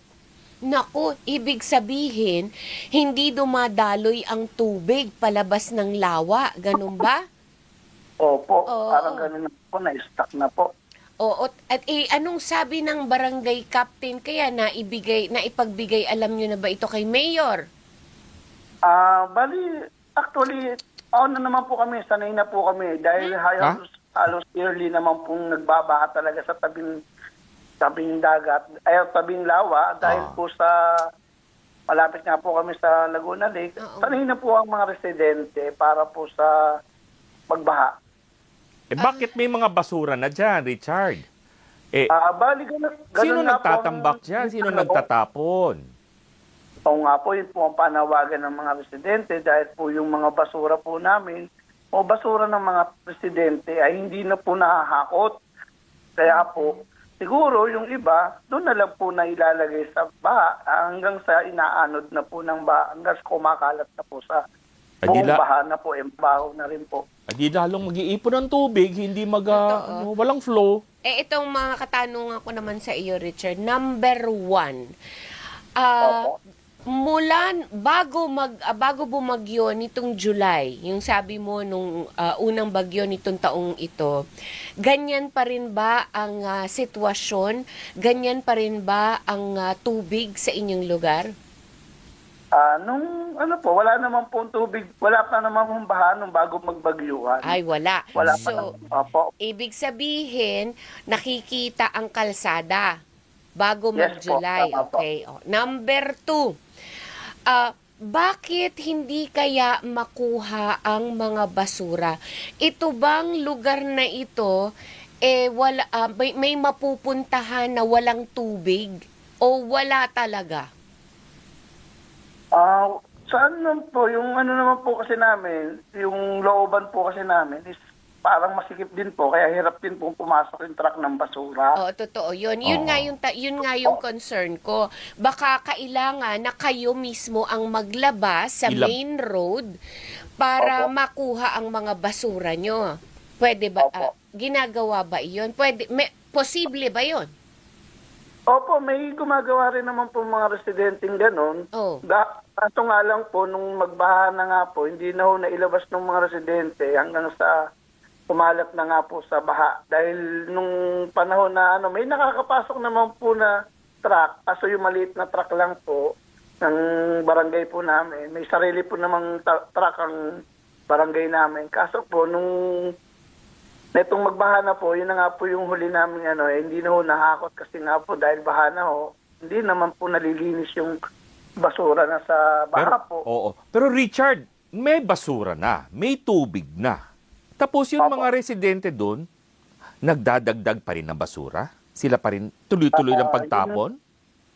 Yun nga po ang hindi ko po masabi kung kasi mahirap po, hindi ko nakikita. Pero Kasi sa palagay ko, paano dumami ang basura, ang Basura na pag-ipon ng basura? Medyo mataas na. Sabihin natin dahil sa tubig hindi na ilabas, bakit kailangan pa dagdagan? Anong sabi ni Kapitan? bali,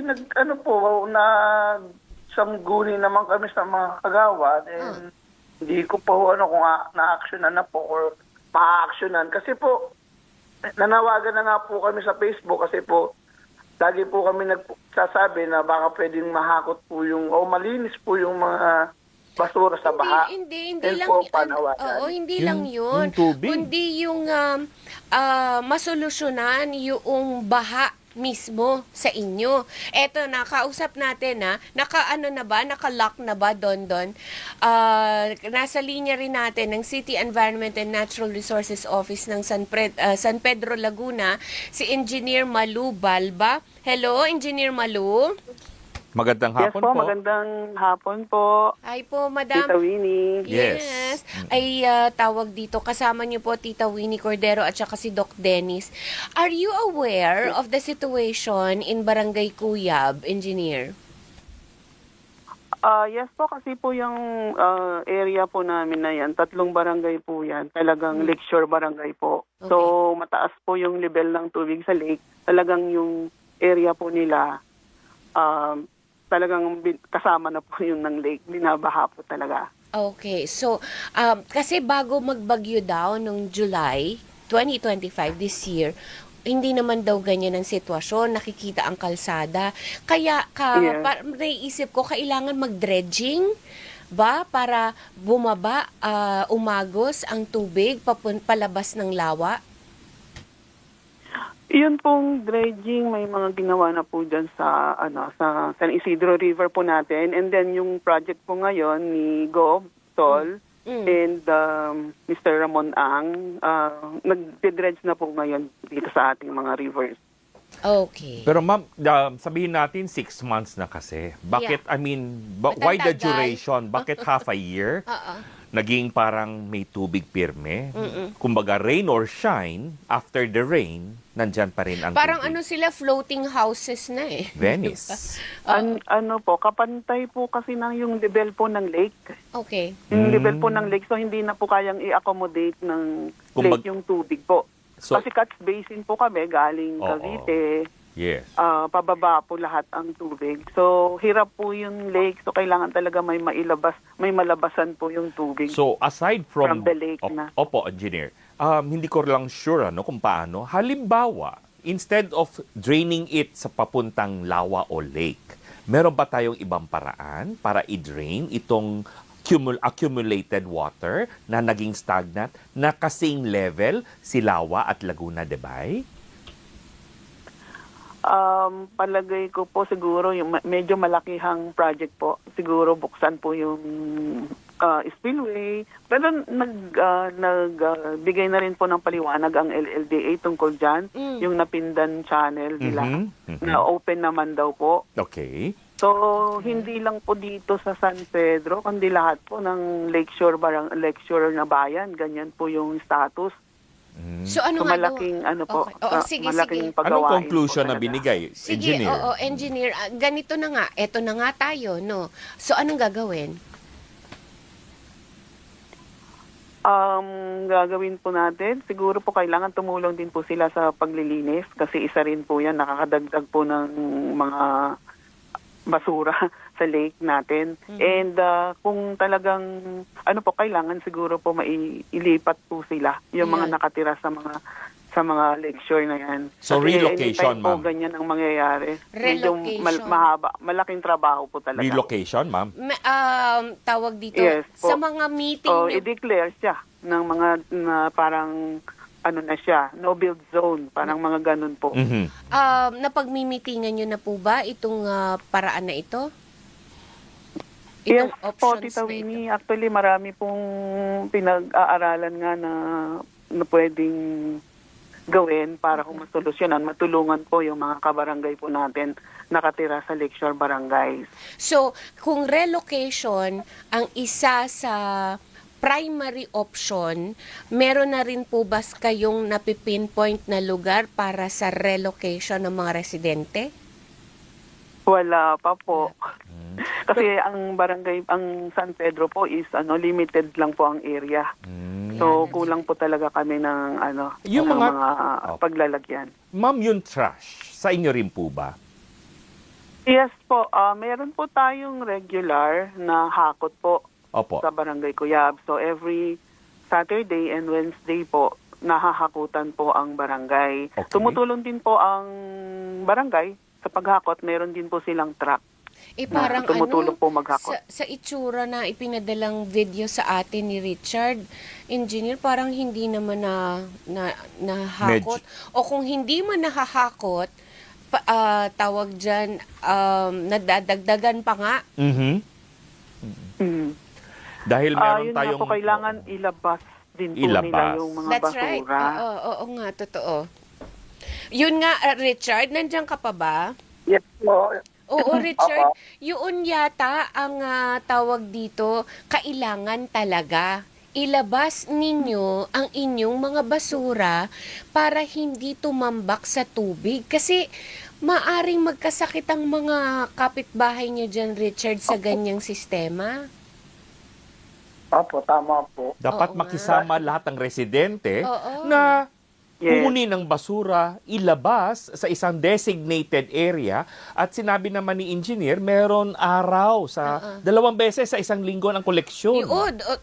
Pero Engineer Opo. Malu, I think kailangan din ng participation ng barangay. Yes. Si kapitan Yes po. ng barangay Cuyab ay dapat maabisuhan na parang paigtingin yung tamang pagtatapon ng basura dyan sa barangay niya. Siya mag-implement, siya mag-remind.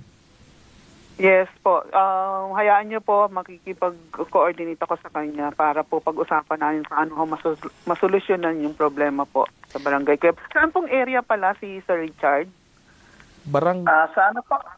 Vergara Street po, Vergara Extension po. Vergara, sige po. Papapuntahan ko po. Okay. Para po makita. May tanong lang ako, Engineer, kay Richard. Richard, nabanggit ni Engineer Malu na isa sa mga tinitingnan nila ay relocation. Mhm. Papayag kaya kayo doon? Siguro po, kung talaga pong kailangan na pong i-relocate ang mga tao, siguro, conforme rin nun sa mga residente. Kasi kung ako po tatanungin, wala namang problema. Kung talagang maayos din po yung paglilipatan. Okay. Basta may Para makaiwas sa baha. basta may mapaglilipatan. Because Engineer Malu, I remember very long time ago, nagkaroon ng pag-aaral tungkol dyan sa lake, Yes. Laguna Lake at saka Laguna de Bay, no? Supposed to be may mga areas talaga na dapat hindi nagtatayuan ng bahay. No build zone. Oo. Yes po. Para maluwag na makakadaloy ang tubig. Plus, walang madadagdagan na basura. I think kailangan po yatang ibalik yung mga Ma-implement. assessment na yun para makapag-implement ng epektibong solusyon sa mga ganitong pagkakataon. Ano, Engineer Malu? Yes po, napakaganda po. Kasi may ano po yan, may easement po talaga yung ating mga shoreline. Totoo. So dapat po maibalik yon. Dapat po wala talagang maitayong mga structures. Pero maitanong ko lang, engineer, mga structures dyan, these are legal structures or sabihin natin informal structures? Mga ano po private lots po na pinaparentahan. So ng mga these are may-ari. titled lots? Titled lots. Okay. Opo. Educate us. May mga IFS din po. Okay. Educate us, Engineer Malu. Anong mga ahensya ang dapat na tumutugon sa ganitong problema? Yung sa easement, no build zone, sino po? Ang Luwa Plus, Siyempre po ang LLDA. Sila po kasi yung Laguna Lake Development Authority. LLDA, tapos, DNR, DILG. Opo. Tapos DPWH, kung ano po yung pwedeng i-project. Nako. Tapos LGU po, and social housing po para sa housing na pwede nilang maibigay. Ang dami pala, no? Ang daming kailangang ahensya. Halos lima. Yeah, but since sabi mo nga, Engineer Malu, this is a far bigger and extensive project and problem all at the same time. Ang masusolusyonan sana natin ngayon ay yung tama munang pagtatapon ng basura ng mga residente, no, Engineer? Yes po, makakaasa po kayo dyan. Actually, may mga ginawa na rin po tayo mga IEC, kung paano po mag-segregate. Yes. And may mga, ano din po tayo, may programs din po tayo. Actually, ang Alaska Milk po, kapartner po natin dyan, yung Alaska Likasan, which is kinukuha natin yung plastic, pinapalitan po ng gatas. Wow, So, may ganyan. kailangan lang po sigurong ano pa yung mga tao. Kulang I-reinforce. po sa disiplina at sa pagmamahal po talaga sa kapaligiran. Engineer, sana mayugyug niyong mabuti yung mga barangay captain na involved sa mga barangay na apektado nito, hindi lang barangay Cuyab. Babalikan po namin kayo, baka sakaling maging mas maayos na po ang itsura ng mga basura dyan. Ano, Engineer? Sige. Opo, maasahan niyo po. Sige po. Salamat Thank po. you very much. Thank you. Salamat po. Si Engineer Thank you Malu. po. Sige po, bye-bye. Si Engineer Malu Balba po yan, ang City Environment and Natural Resources Office ng San Pedro, Laguna. Richard, Yes po. sana matulungan mo kami ng mga panya sa mga kapitbahay mo tungkol sa tamang pagtatapon ng basura. Kasi yun pa lang muna ang pwede nating maaksyonan, ha? Ilabas Richard? sa designated area. Meron talagang collection time pala Oo, ang baho-baho na dyan siguro sa inyo. hindi lang maliban sa naging dry trash yan, naging wet pa. Dengue ka. Dengue. Ano Hindi pa? lang ganun. Dipteria. Lahat na. Kung mag-contaminate ang water source natin, gastroenteritis. Di ba? Pwedeng magkaroon ng typhoid. Tapos yung tubig, pwedeng malaria. Yun. Kung may daga, may leptospirosis. Ay, sus Mariosep. Naku, Richard, mangampanya ka dyan sa kapitbahay nyo. Ilabas tuwing Miyerkules at Sabado ang punta ng basurero, ha? Opo, kaso nga po ma'am, kaya po nahihirapan dahil sa baha nga po, nahihirapan silang maglabas ng basura rin po. Alam mo, kung gusto may paraan. I mean, I'm sure nakakalabas din kayo ng bahay. That's Kung mapasok sa trabaho. Dala-dala na. Dala-dala na. Sabay-sabay On the na. way out, Kasi ilagay. hindi pa natin masusolusyonan ang problema ninyong yan sa kasalukuyan. Habang dahil, nandyan ang basura, madadagdagan at madadagdagan ng tubig na so, yan. bawasan natin ng basura, tas intayin natin yung malawakang Yes. proyekto na sinasabi ni Engineer Malu. No? Richard? Sige. Salamat sa inyo ha. Ingat kayo dyan. Thank you. Salamat po. Salamat po sa inyo. Thank you so much. Yan po si Richard, residente ng Barangay Cuyab, dyan po sa San Pedro, Laguna. Okay, hindi man po natin siguro naman natunghayan po ninyo na napakalaking proyekto ang kailangan para dito. At na-bring up na ito, Doc Dennis. Several times, no? Alam na ni engineer. A long time ago. Yes. So, kailangan siguro i-reassess ulit nila. Tama. At para makapag-implement ng mas effective na gagawin. Huwag na tayo maghintay ng sakon. Please. Oo. Disaster, That's di ba? right. Or epidemic. Epidemic. Di ba? Huwag na. Pero, yun nga, may mga bagay na pwede tayong makontrol. Yes. Sarili natin. Correct. At ang sarili natin pwedeng magtapon ng basura. Basura.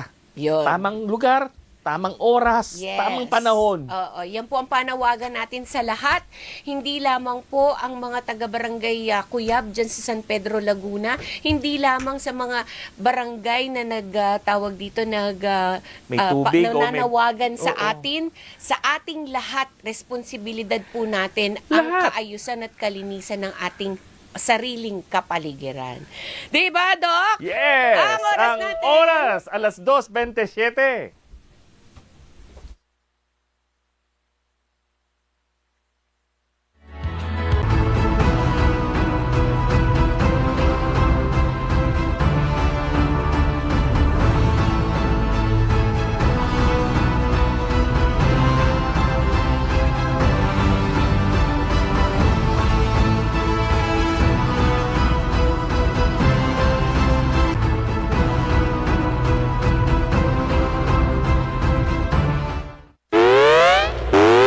Samantala, bigyan daan po muna natin ang mga balita. Dating BIR Commissioner Lumagi humarap sa pagdinig ng Senado hinggil sa letter of authority na inirereklamo ng mga negosyante. Narito ang balitang kumpirmado sigurado mula Senado. Radyo Patrol, Robert Mano. Dito, Winnie, natapos na ang unang pagdinig ng Senate Blue Ribbon Committee kaugnay sa issue ng umano'y korupsyon sa letter of authority o Law 1 ng BIR. Sa pagdinig, pinaliwanag ng dating BIR Commissioner na si Romeo Lumagi Jr. na nakarating sa kanyang tanggapan ang mga issue gaya ng LOA kaya nagpatupad siya ng mga reforma noon. Paliwanag niya bilang dating commissioner, isinulong niya ang malawakang digital transformation ng Bureau of Internal Revenue. Kabilang dito ang online registration and update system o ORUS at ang bagong BIR web portal na umaabot sa mahigit 10 milyong bisita sa unang taon nito. Nakabitin niya ng ahensya sa kauna-una ang pagkakataon ng full nationwide ISO certification at tinutukan ang mga enforcement program sa pamamagitan ng pinalawak na Run After Fake Transaction o RAFTA campaign na naging malawakang pagsupil naman sa mga ghost receipts. Dahil dito, nagresultahan niya ito sa maraming criminal complaints at malalaking assessment. Nagtatag din ng mga special task force laban sa illicit cigarettes at vape products, investment scams at underdeclared assets na nag-generate naman ng daang-daang milyong piso sa koleksyon at assessments. Dahil sa mga reformang ito, nakapagtalaan niyang BIR ng revenue collection na 2.85 trillion noong 2024 na mataas ng 13.29%. Mula naman Enero hanggang Setyembre 2025, umaabot sa 2.32 trillion pesos ang koleksyon kung saan may pagtaas ito ng 10.88% kumpara noong nakaraang taon. Yan ang balitang kumpirmado, sigurado. Ito ang Radyo Patrol, Robert Mano, DZMM. Salamat sa iyo, Robert Mano. Department of Justice, target isampa ang kaso sa korte laban kay Atong Ang at iba pa sa susunod na linggo kaugnay ng mga nawawalang sabungero. Narito ang balitang kumpirmado, sigurado mula DOJ, Radyo Patrol, Steve Raz.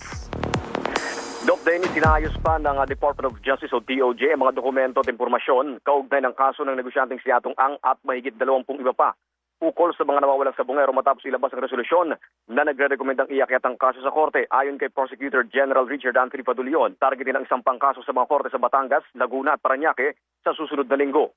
Hiling din ng DOJ na pagsamahin o i-consolidate ang mga kaso upang maging mas maayos at hindi na mahirapan sa mga pagdinig.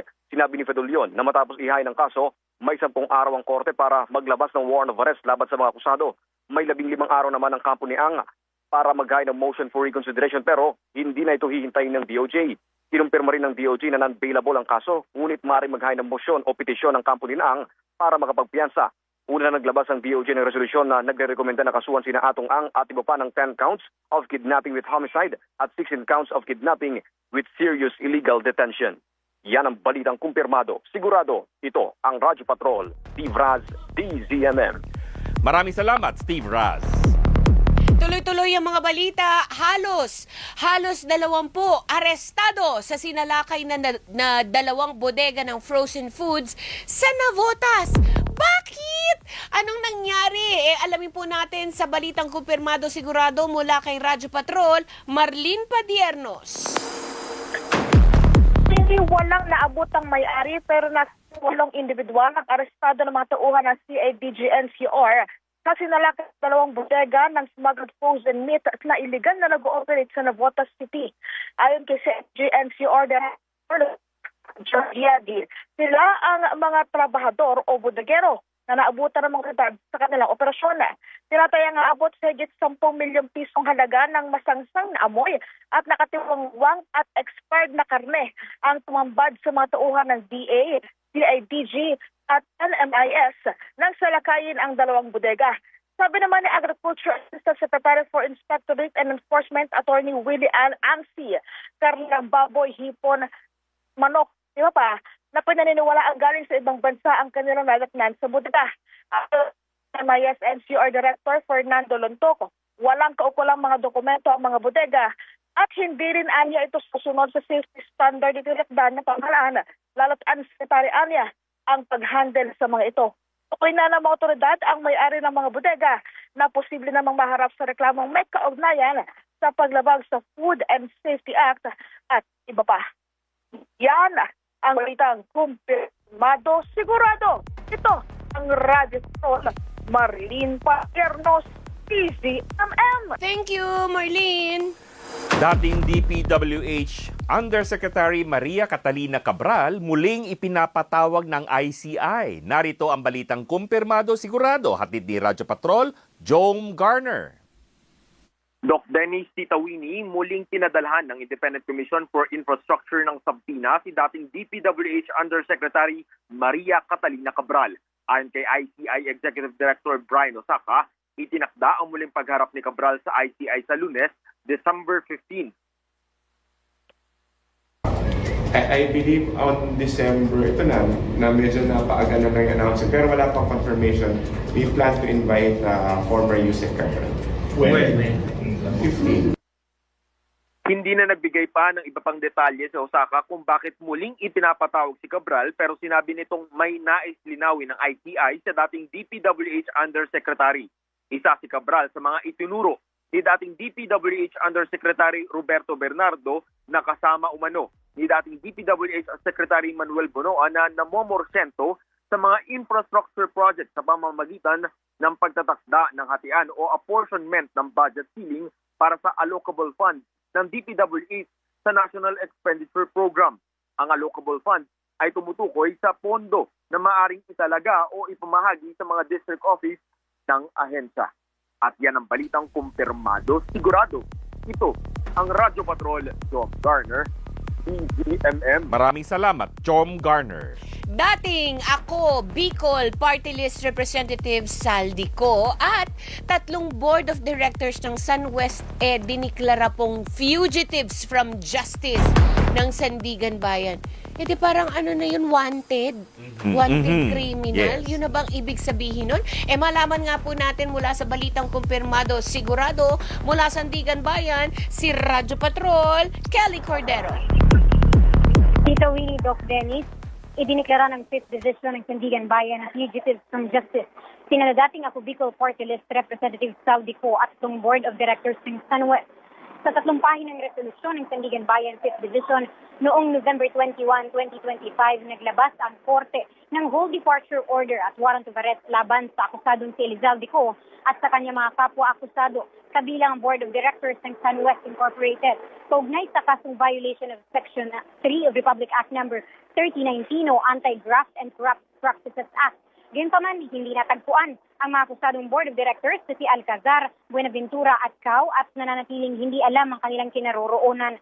Dahil hindi na ipatupad ang mga warrant laban sa mga nabanggit na akusado, batay sa resolusyon, malinaw ang layunin ng mga ito na umiwas sa pagsasakdal. Dahil dito, hinihiling ng prosecution na atasan ng korte ang DFA na kansilahin ang mga pasaporte ng mga akusadong sina Alcazar, Buenaventura at Cao. At yan, ang balitang kumpirmado, sigurado, ito ang Radyo Patrol. Kelly Cordero, DZMM. Salamat sa iyo, Kelly Cordero. Ilan lamang po yan sa mga importanteng balita sa oras na ito. Abangan ang iba pang mga balitang ihahatid sa headline sa hapon ni Tony Velasquez alas 4. Basta't may nangyari, nakareport agad sa DZMM Radyo Patrol sa East 30. Ang oras natin, alas 2:36.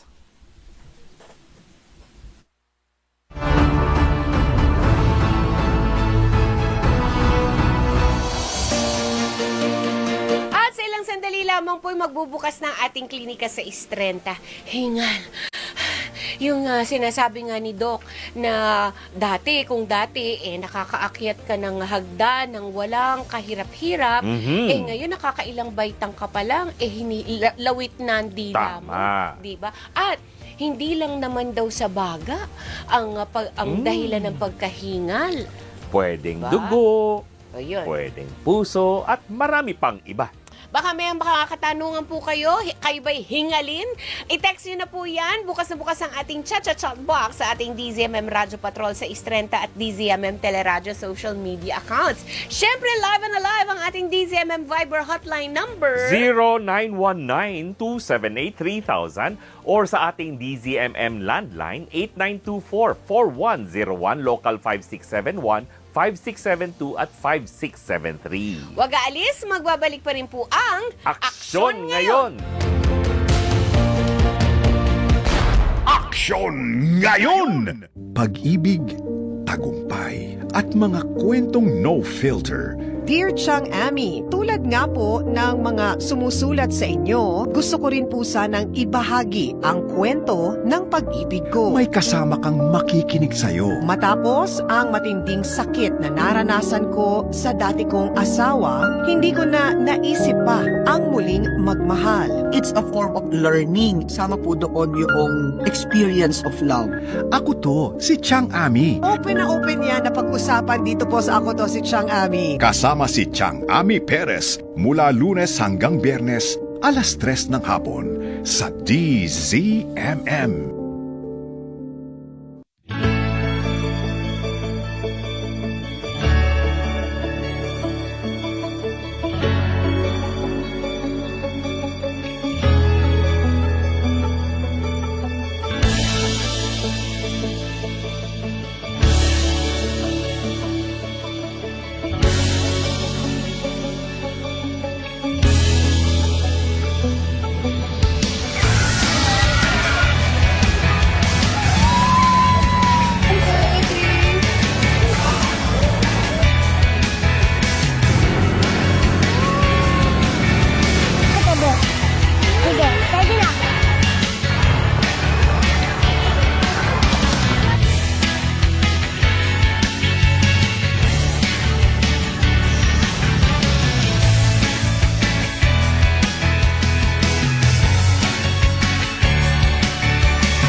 simpleng pamamaraan sana ay mapasaya natin yung kanilang Pasko through this DZMM Merry Kids Mas event. Naging tradisyon na ng DZMM ang taon-taon na paghatid ng saya para sa ating mga kapamilyang mga bata. At sana itong simple celebration na ginagawa natin ay makapagbigay ng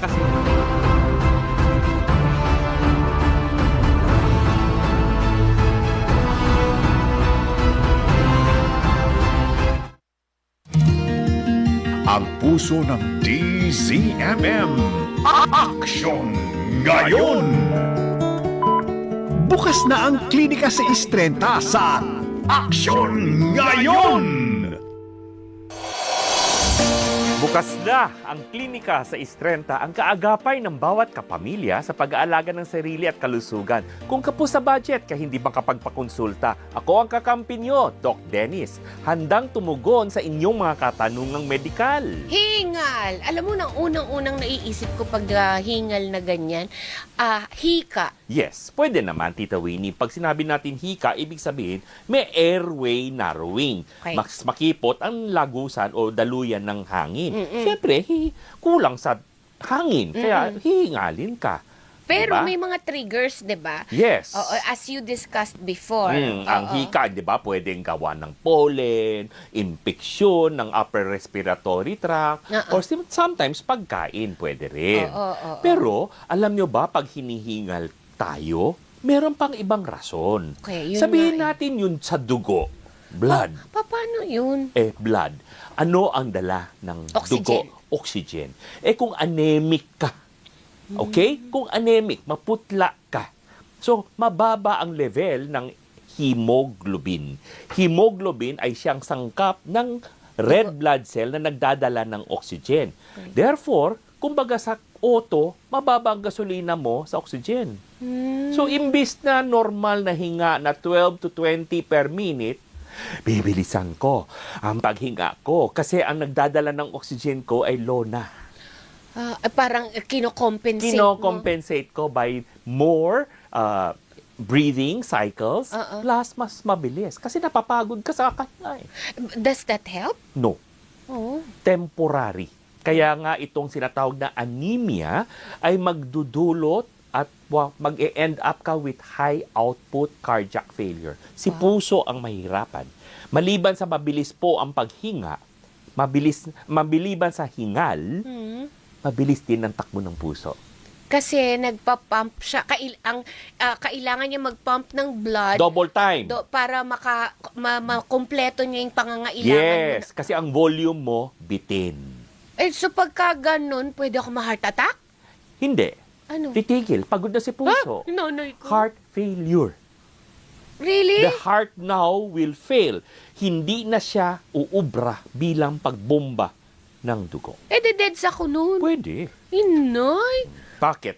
Una, bago siya humantong sa ganung klaseng pangyayari, okay ba ang isang tao na maging anemic? Hindi. Hindi. Kaya nga pag sinabi ng isang pasyente o isang ating kapamilya, ay Dok, anemic ako. May hingal ka ba? Kaya isa yan sa mga sintomas maliban sa pamumutla. Ano bang ano pa? Ano pang reason? Hindi. Ano pang sintomas pagka-anemic para... Pag anemic, di nahihilo ka mula higa bangon, yung parang naliliyo ka. Okay. Kasi volume deficit volume Siyempre, marami pa. Pati ihi, nababawasan. Nababawasan? What do you mean? Volume ang ihi, mas kaunti. Dahil ang volume na tumatakbo sa bato mo, mas kaunti. Okay. No, kasama rin pala ang hingal sa anemic. Anemia. Ano pa, Dok? Sakit sa bato. Ikaw, Tita Winnie, ang daming dumulog sa'yo noon, humihingi ng sa renal failure. Ano bang isang manifestation nila? Hingal, hirap, huminga.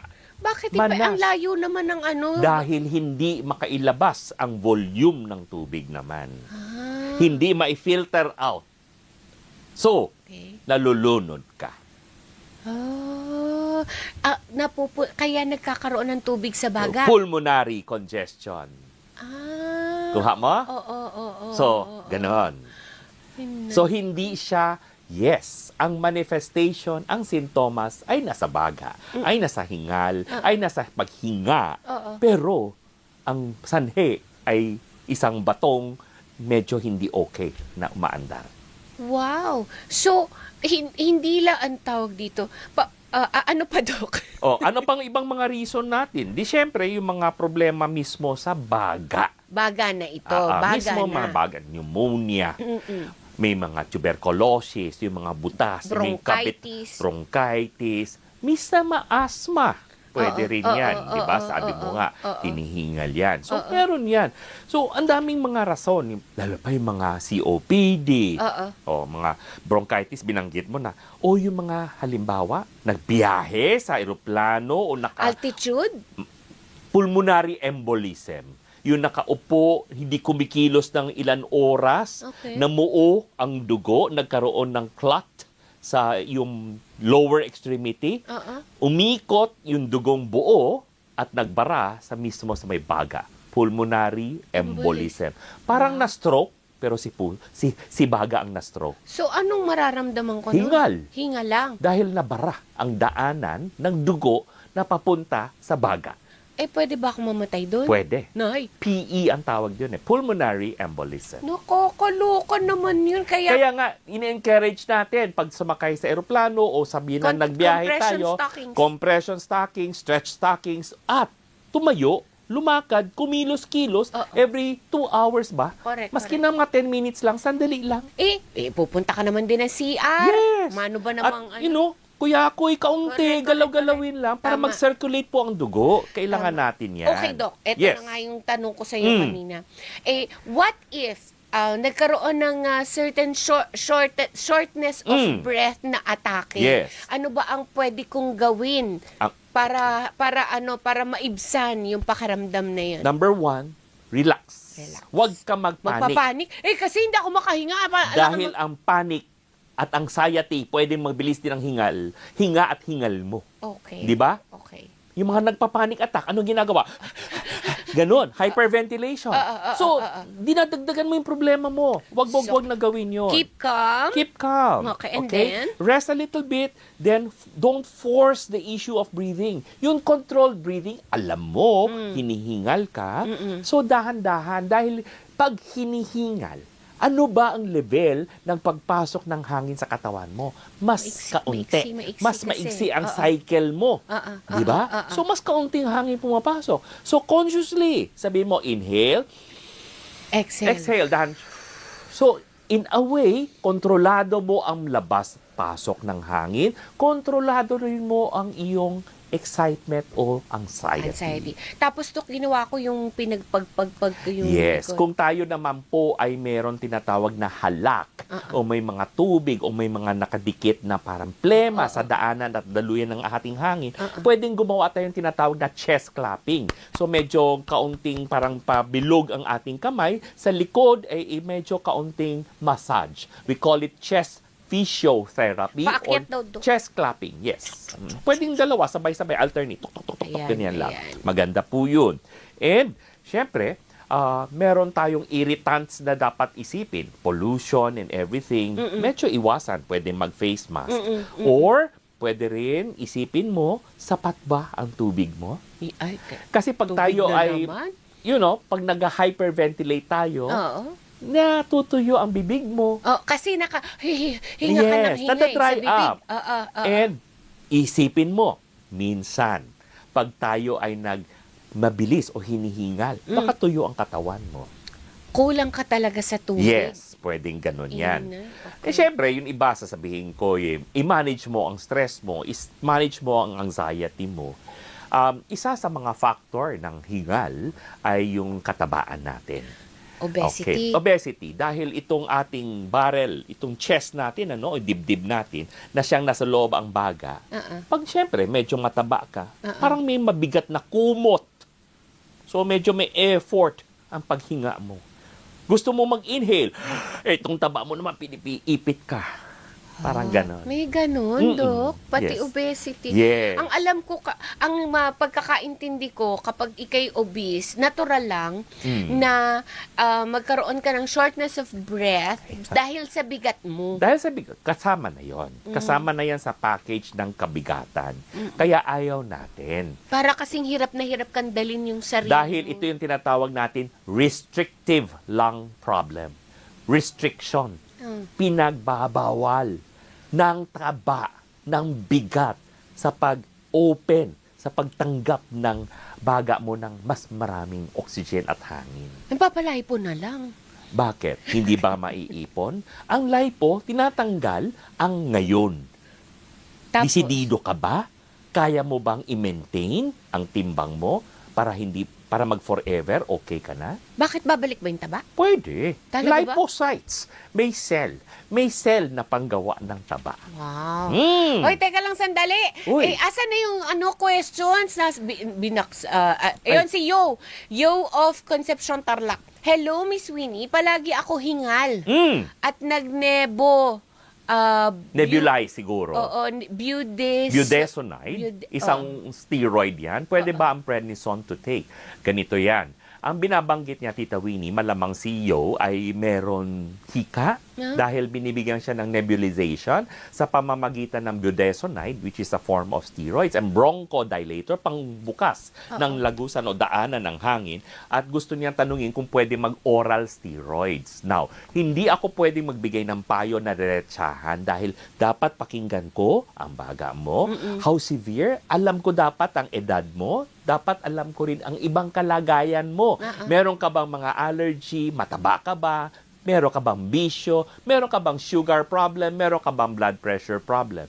Dahil kung nag-steroids tayo, tumataas ang blood sugar. And I guess, meron kang doktor, Yo. Yes. Dahil siya ang nag-prescribe ng steroids sa'yo. So you go back to him. Pwedeng sandali lang yan eh. Pero hindi naman pwedeng forever yan dahil maraming complication itong oral steroids na ginagawa mo. Dapat din... Tinetaper. Dahan-dahan iakyat, dahan-dahan i-withdraw. Oo, hindi. Although, there are some steroids, Doc, na pwede Pwedeng yun. abrupt. Pwede naman. Depende yan sa iyong situation and then sa dosaging. Dosaging. Yes. Kung yung iba kasi... Pag tumaas na ng tumaas, hindi natin pwedeng i-sudden withdrawal yan. Magkakaroon ng disequilibrium o magkakaroon ng imbalance, magkaka-issue ang iyong ibang mga organ system sa sistema mo. So go back to your doctor, Yo. Ask him what you've asked Doc Dennis now. Okay. So mahuling paalala na lamang, Doc? So, hindi lahat ng hinihingal ay dahil sa baga ang problema. Meron po tayong ibang issue, kagaya ng mababang level ng dugo, may problema sa puso, problema sa atay, sabihin natin sa bato, minsan related din ng atay, at dapat magpakonsulta tayo. Huwag natin baliwalain ang hingal na nararamdaman natin. Maraming salamat sa ating mga kapamilya. Road to 3,000 followers na tayo sa Facebook at mga kapamilya. At yung content natin, yung myths and facts, lalo na yung tungkol sa pneumonia, Tita Winnie, alam mo ba, umabot sa 85,000 views. Wow! At sa TikTok naman, ay 85,000 views sa TikTok at 160,000 views naman sa Facebook. Congratulations! So, taus-pusong pasasalamat po sa inyo mga kapamilya. Para sa ibang pangapayong medikal at anumang makabuluhang huntahan na magkinalaman sa kalusugan, sundan nyo lang po kami dito sa Facebook, TikTok. I-type lang at i-search ang username at Doc Dennis Official. Mag-like, mag-follow, mas marami pa yung updates na darating mga kapamilya.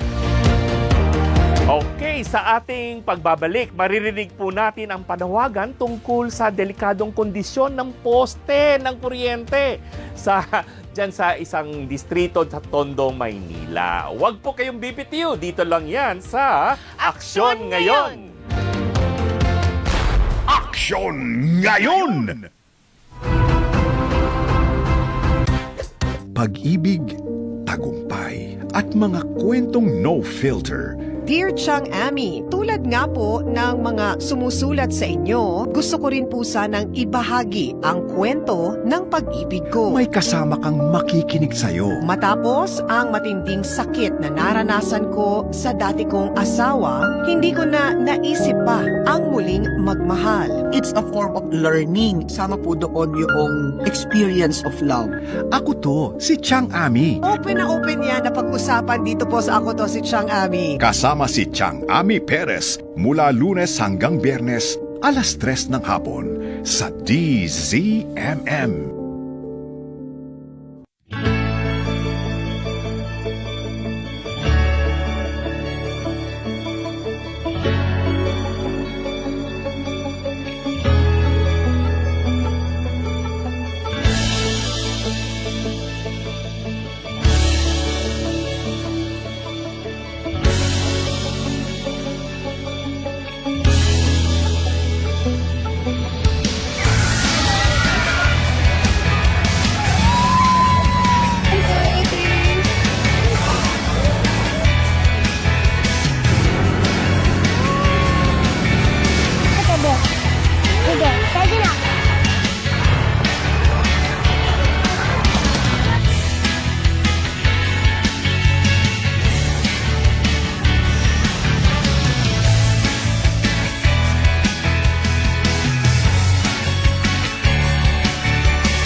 pamamaraan sana ay mapasaya natin yung kanilang Pasko through this DZMM Merry Kids Mas event.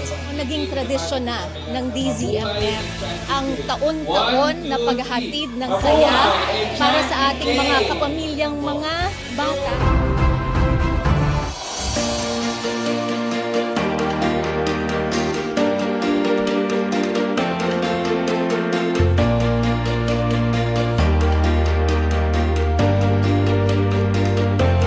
Okay.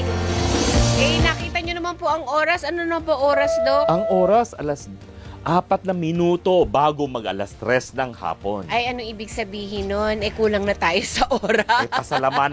Pasalamatan natin ang ating Radyo Patrol team and of course yung ating Action Ngayon team. Oo. Bukas na lamang po namin tatalakayin yung problema ng poste dyan sa Maynila. Barangay 123 Tondo, Maynila.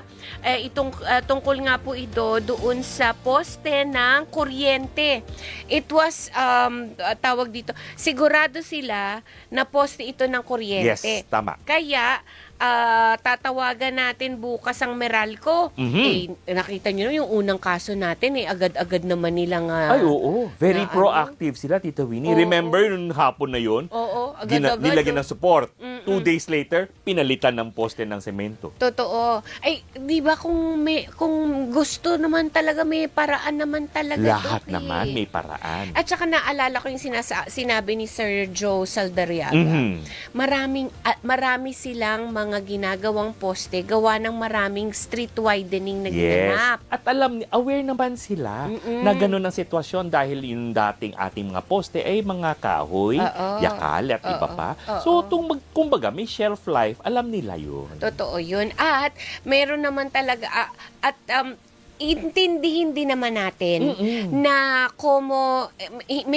may mga lugar na hindi nila siguro na access din eh. Oo, kaya napaka-importante ng mga ganitong panawagan para na ipapaabot natin hindi sa naman sa pabaya. Hindi naman sa pabaya dahil sa loaded sila at salamat sa ating mga kapamilya na nagsasabi kailangan natin ng tulong, may posting matutumba na rito at magpapasalamat pa nga sila eh. Totoo yun. Ay, kaya bukas na lamang po, abangan nyo po yung mga taga-barangay 123 ha, sa Tondo, Maynila. Bukas natin kakausapin ang kapitanan ninyo at bukas natin idudulog ang problema ninyo sa Meralco. Samantala, papasalamatan po natin ang ating Action Ngayon team. Sila, of course, ang aming executive producer na si Sheila Tubalinal, ating public service lead na si Paul Bea, ating mga public service associates na si Jordan Diaz, Sweet Margin, and CJ Peira. At sa ating mga production associates, Don Ray Gise, Hana Alcazar, Mark Dotarte, Joyce Bansay, Angelo Toribio. Katuwang din natin ang buong puwersa ng Radyo Patrol sa pangunguna ng desk editor na si Amy Estareja at ang ating mga kasama mula sa Teleradyo Booth. So bukas na lamang po, nandito na si Chang Ami Perez para sa kanyang programang Ako to, si Chang Ami. Bukas na lamang po ulit. Bye-bye po! Thank you po!